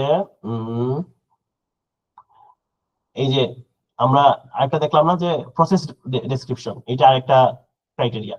The diagram below shows how a biofuel called ethanol is produced. Summarize the information by selecting and reporting main features and make comparisons where relevant.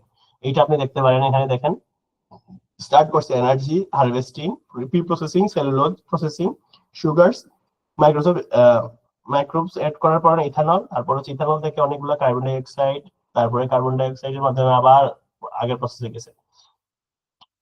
Task 2 বলছে it is important for everyone including young people to save money for their future. To what extent do you agree or disagree with this statement? এখন আপনাকে both agreement এবং disagreementের পক্ষে বিপক্ষে যুক্তি দিতে হবে।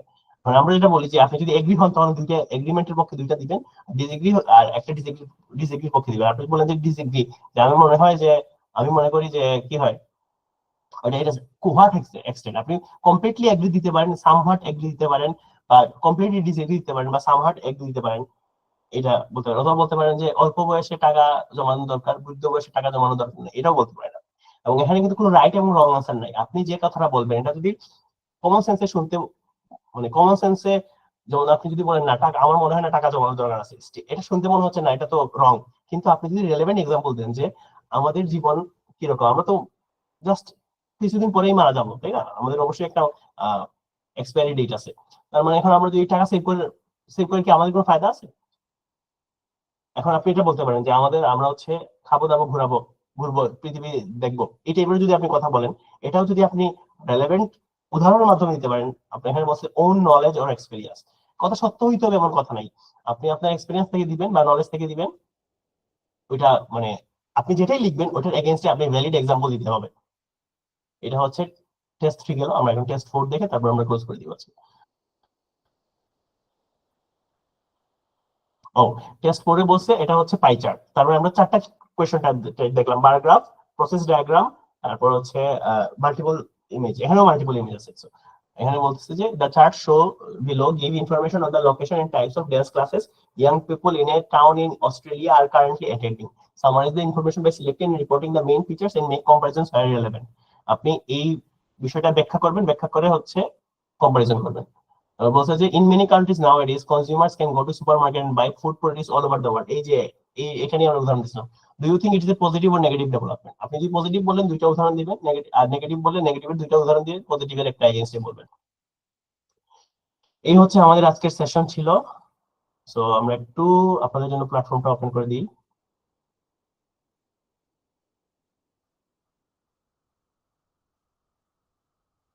একটা মিনিট।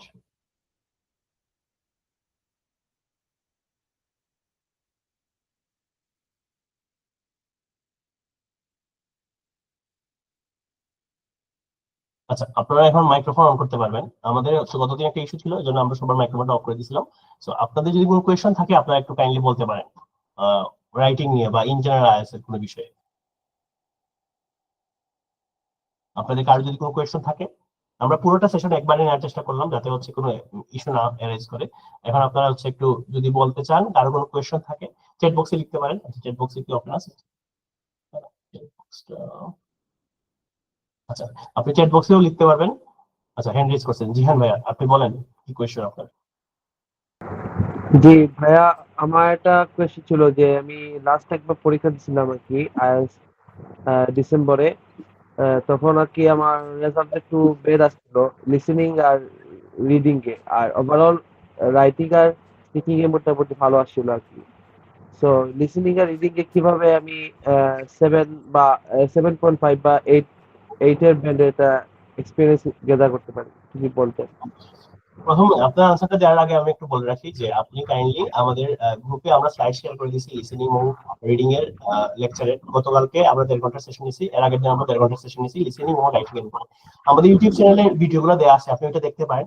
আমি যদি ইন জেনারেল বলি, লিসেনিং এর জন্য আপনি আমরা জানি যে লিসেনিং এর যে কোয়েশ্চেন গুলো আসে, চারটা সেকশন আসে। দুইটা সেকশন হচ্ছে ব্রিটিশ প্রনাউন্সিয়েশনে বা ব্রিটিশ অ্যাকসেন্টে, একটা হচ্ছে নর্থ আমেরিকান অ্যাকসেন্টে, আর একটা হচ্ছে অস্ট্রেলিয়ান অ্যাকসেন্টে। আপনি অ্যাকসেন্ট প্রথমে প্র্যাকটিস করতে হবে, আপনাকে বুঝতে হবে যে আপনার কোন জায়গায় সমস্যা। হয়তো অনেকের অস্ট্রেলিয়ান অ্যাকসেন্ট বুঝতে সমস্যা হতে পারে, অনেকের ব্রিটিশ অ্যাকসেন্ট ধরতে সমস্যা হতে পারে। এজন্য প্র্যাকটিসের কোনো বিকল্প নাই। লিসেনিং এ প্র্যাকটিসের কোনো বিকল্প নাই, আপনি অবশ্যই সবসময় প্র্যাকটিস করতে থাকবেন এবং কোন কোন জায়গাতে এরর হয় ওইটা আপনি দেখতে হবে। রিডিং আপনার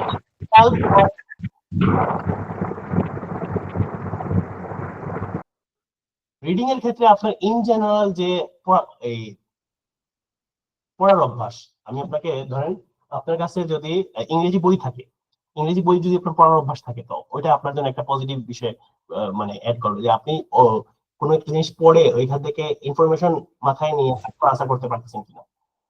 ওকে, আপনি ওই যে আমাদের চ্যাট বক্সে ভিডিও দেওয়া হয়েছে, এটা হচ্ছে আমাদের গতকালকে রিডিং ক্লাসের ভিডিও দেওয়া হয়েছে, আমরা হোয়াটসঅ্যাপ গ্রুপেও শেয়ার করে দিব, কোনো সমস্যা নেই। তো প্র্যাকটিসের কোনো বিকল্প নাই এবং আপনি একটু কাইন্ডলি আমাদের ভিডিওগুলো দেখবেন। যে গত গত সেশন যদি আপনি মিস করে থাকেন, আপনি গত সেশনের ভিডিওটা দেখে নেবেন। আর কোয়েশ্চেন টাইপ সম্বন্ধে আপনাকে অবশ্যই ভালো করে জানতে হবে। রিডিং এর ক্ষেত্রে 14টার মতো কোয়েশ্চেন টাইপ আছে, আর লিসেনিং এর ক্ষেত্রে 11টার মতো কোয়েশ্চেন টাইপ আছে। প্রত্যেকটা কোয়েশ্চেন টাইপ সম্বন্ধে আপনি ফ্যামিলিয়ারাইজড হবেন, কোন কোয়েশ্চেন টাইপের জন্য কিভাবে অ্যাপ্রোচ করবেন সেটাও আপনার আয়ত্ত থাকতে হবে। এবং কিছু কিছু কোয়েশ্চেন টাইপ থাকে, যেমন ট্রু ফলস নট গিভেন, এটাতে অনেকের সমস্যা থাকতে পারে। আবার হেডিং ম্যাচিং, এটাতে সমস্যা থাকতে পারে। তো আপনাকে আইডেন্টিফাই করতে হবে কি টাইপের কোয়েশ্চনে আপনার সমস্যা হয়, কি টাইপের কোয়েশ্চন আপনি ফেস করতে গেলে আপনার মার্ক কম আসতেছে, আর কি টাইপের কোয়েশ্চন আপনি খুব ভালো পারেন। যেগুলো ভালো পারেন ওগুলো তো আসলেই আপনি অবশ্যই এখান থেকে ফুল মার্কস পাচ্ছেন, আর যেগুলো আপনি ঠিকমতো পারতেছেন না ওগুলো আপনি বারবার প্র্যাকটিস করতে চেষ্টা করবেন। ঠিক আছে ভাইয়া, আমার মনে হয় যে ইন শর্টে যদি বলি তাহলে এই সাজেশনগুলো আমি দিতে পারি। আর আমাদের ভিডিও আছে। ভাইয়া, যে বলতে চাচ্ছিলাম যে আমার স্পেলিং মিস্টেকের কারণে আমার যে লিসেনিং এ কম আসছিল, আর রিডিং এ আমি আনসার ধরতে পারছিলাম, বাট যে সময় কাছাকাছি কাছাকাছি আনসারের কারণে মেবি মানে অনেকগুলা মিস্টেক চলে আসছিল, এর জন্য মার্ক কম আসছে। লিসেনিং এর ক্ষেত্রে হচ্ছে, রিডিং এর ক্ষেত্রে স্পেলিং এরর হয় না ইউজুয়ালি, কারণ আপনি তো রিডিং এর প্রেসিডিউশন আছে। লিসেনিং এর ক্ষেত্রে অনেক সময় নাম টাম যদি বলে ওইটা এরর আপনার নাম বলে মানে কি বলে দিবে, প্রোনাউন্সিয়েশন মানে স্পেলিংটা বলে দেয়। আর আপনাকে ওই আরেকটা বিষয় আমি একটু বলে রাখতে পারি, সেটা হচ্ছে আপনি যদি ব্রিটিশ টাইপের স্পেলিং লিখেন তাহলে পুরোটা ব্রিটিশ টাইপের স্পেলিং লিখবেন। যেমন লেবার বা কালার বা ফেভারিট এই টাইপের ওয়ার্ডে ব্রিটিশরা ইউজ করে, আর আপনি আমেরিকানরা ইউজ করে না, LABOR লিখে। তো আপনি যদি একবার লেবার লিখেন LABOR দিয়ে, আপনি পুরোটা জায়গাতে যাতে যেন LABOR লিখেন। এবং রাইটিং এর ক্ষেত্রে এই বিষয়টা আমি এখন একটু বলে দিচ্ছি, সেটা হচ্ছে আপনি যখন ব্রিটিশ টাইপের স্পেলিং লিখবেন, যেমন সেন্টার CENTRE, এটা হচ্ছে ব্রিটিশ সেন্টার, আর আমেরিকান সেন্টার হচ্ছে CENTER। আপনি যদি একবার সেন্টার লিখেন CENTRE, তাইলে কিন্তু আপনাকে পুরো প্যারাগ্রাফ যখন লিখবেন, এসে লিখবেন বা টাইপ 1 এর আনসার লিখবেন, পুরোটাতে আপনি ব্রিটিশ টাইপের সেন্টার লিখবেন, আপনি আমেরিকানে যাবেন না, কারণ এখানে আপনার এরর হবে যদি আপনি এই আমেরিকান আর ব্রিটিশ দুটো জয় করে ফেলেন।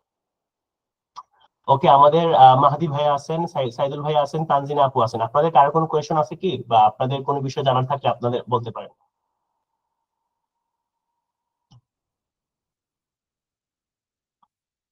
আমাদের 6টা ক্লাসে আছে, 4টা ক্লাস শেষ হয়ে গেল আমাদের, কাল এবং পরশু আগামী 2 দিন আমাদের সেশনটা ক্লোজ হয়ে যাবে ইনশাল্লাহ।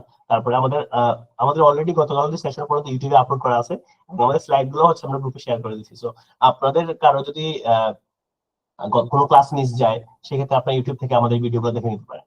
এবং আমরা আস্তে আস্তে চেষ্টা করব আমাদের ইউটিউবে আরো ভিডিও দেওয়ার জন্য, যেমন ধরেন রাইটিং এর জন্য, বা রাইটিং এ ধরেন 5 ধরনের টাস্ক আছে, টাস্ক 2 তে 5 ধরনের কোয়েশ্চেন টাইপ আছে, আমরা প্রত্যেকটা কোয়েশ্চেন টাইপ নিয়ে ভিডিও করতে পারি। আমরা হচ্ছে লিসেনিং এর ক্ষেত্রে 11টা কোয়েশ্চেন টাইপ আছে, আমরা 11টা কোয়েশ্চেন টাইপ নিয়ে 11টা ভিডিও করতে পারি। বিভিন্ন সাজেশন আছে, যেমন ধরেন একটা সার্কেল খুব মানে 10 সেকেন্ডে একটা সাজেশন দেওয়া যায়, সেটা হচ্ছে লিসেনিং এর ক্ষেত্রে, যে আপনি ফাইনাল পরীক্ষাতে আপনি যখন টেস্ট টেস্ট প্র্যাকটিস করবেন, আপনি 1.25 স্পিড দিয়ে আপনি অডিওটা শুনেন, তখন আপনার 1.25 বা 1.1 বা 1.2 স্পিড দিয়ে আপনি যখন অডিওটা শুনবেন, তখন প্র্যাকটিসের সময় আপনার অডিওটা অনেক স্পিডে থাকবে, এবং আপনি ওটা একটু স্পিডে যাবে বলে আপনি একটু দ্রুত সলভ করার চেষ্টা করবেন। কিন্তু ফাইনাল পরীক্ষায় দেখা যাবে যে আপনি যেভাবে প্র্যাকটিস করছেন তার থেকে স্লো বলতেছে। তখন আপনি যদি, আমাদের এরকম বলা যায় প্র্যাকটিসটা কঠিন করে করতে হবে, তো আমরা যদি কঠিন ভাবে প্র্যাকটিস করি এবং ফাইনালি গিয়ে যদি আমরা ইজি কোয়েশ্চেন পাই, সেক্ষেত্রে কিন্তু আমাদের জন্য ভালো।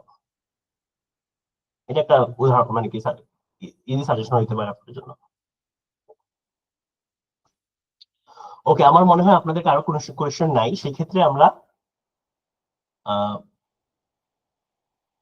আমাদের কাছে আর কোনো কোয়েশ্চেন নাই, সেই ক্ষেত্রে আমরা আজকে ক্লোজ করতে পারি। জ্ঞানগড় থেকে কেউ থাকলে ক্লোজ করে দেন, এবং আপনারা কাইন্ডলি লিভ নিতে পারেন, এবং আপনাদের সাথে ইনশাল্লাহ আগামীকাল রাত 9টার সময় আইএলটিএস স্পিকিং এর উপর কথা হবে। এবং আমাদের কিন্তু একটা খুব ভালো জিনিস আছে আমরা অফার করতেছি, সেটা হচ্ছে প্রতি সপ্তাহে 3 দিন, শনি সোম বৃহস্পতিবার, আমি যদি ভুল না করি তাহলে শনি সোম বৃহস্পতিবার আমাদের সন্ধ্যা 7:30 বা রাত 7:30 থেকে 8:30 হয় আমাদের কি হচ্ছে, স্পিকিং ক্লাবটা হচ্ছে। এবং স্পিকিং ক্লাবের একটা লিংক কিন্তু আমাদের জ্ঞানগড় থেকে অলরেডি কমেন্ট সেকশনে দেওয়া হয়েছে। তো আপনি স্পিকিং ক্লাবে গিয়ে রেজিস্ট্রেশন করে ফেলবেন, সপ্তাহে 3 দিন ফ্রিতে আপনি এক্সপার্ট থেকে স্পিকিং এর সাজেশন পাবেন। এটা একটা ভালো একটা অপরচুনিটি আপনাদের জন্য। এবং স্পিকিং এর ক্ষেত্রে প্র্যাকটিসের কোনো বিকল্প নাই, কারণ লিসেনিং না, রিডিং বা রাইটিং এর ক্ষেত্রে আপনি যখন কোনো কোয়েশ্চেন পারতেছেন না, আপনি কিন্তু 2-4 মিনিট সময় নিয়ে তখন আনসার করতে পারতেছেন।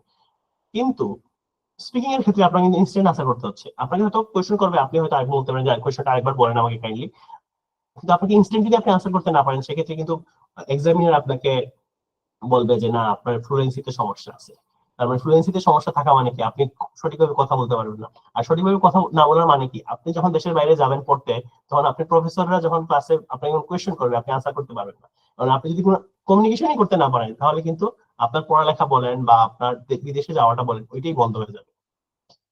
তো আমরা এখানে ক্লোজ করে দিই। আমরা সেশনটা আজকে শুরু করছি 9:10-এ, এর জন্য আমরা একটু এক্সট্রা সময় নিলাম। আশা করি সেশনটা আপনাদের কাজে লাগবে, এবং আপনারা আপনাদের বন্ধু বান্ধবের সাথে শেয়ার করে দিবেন যারা হচ্ছে আপনাদের আইএলটিএস প্রিপারেশন নিচ্ছে। সো আজকের মতো এটুকুই, ইনশাআল্লাহ আগামীকাল রাত 9টার সময় আরেকবার দেখা হবে। সো জ্ঞানগড় থেকে কেউ থাকলে আমাদের মিটিংটা আমরা এন্ড করে দিতে পারি।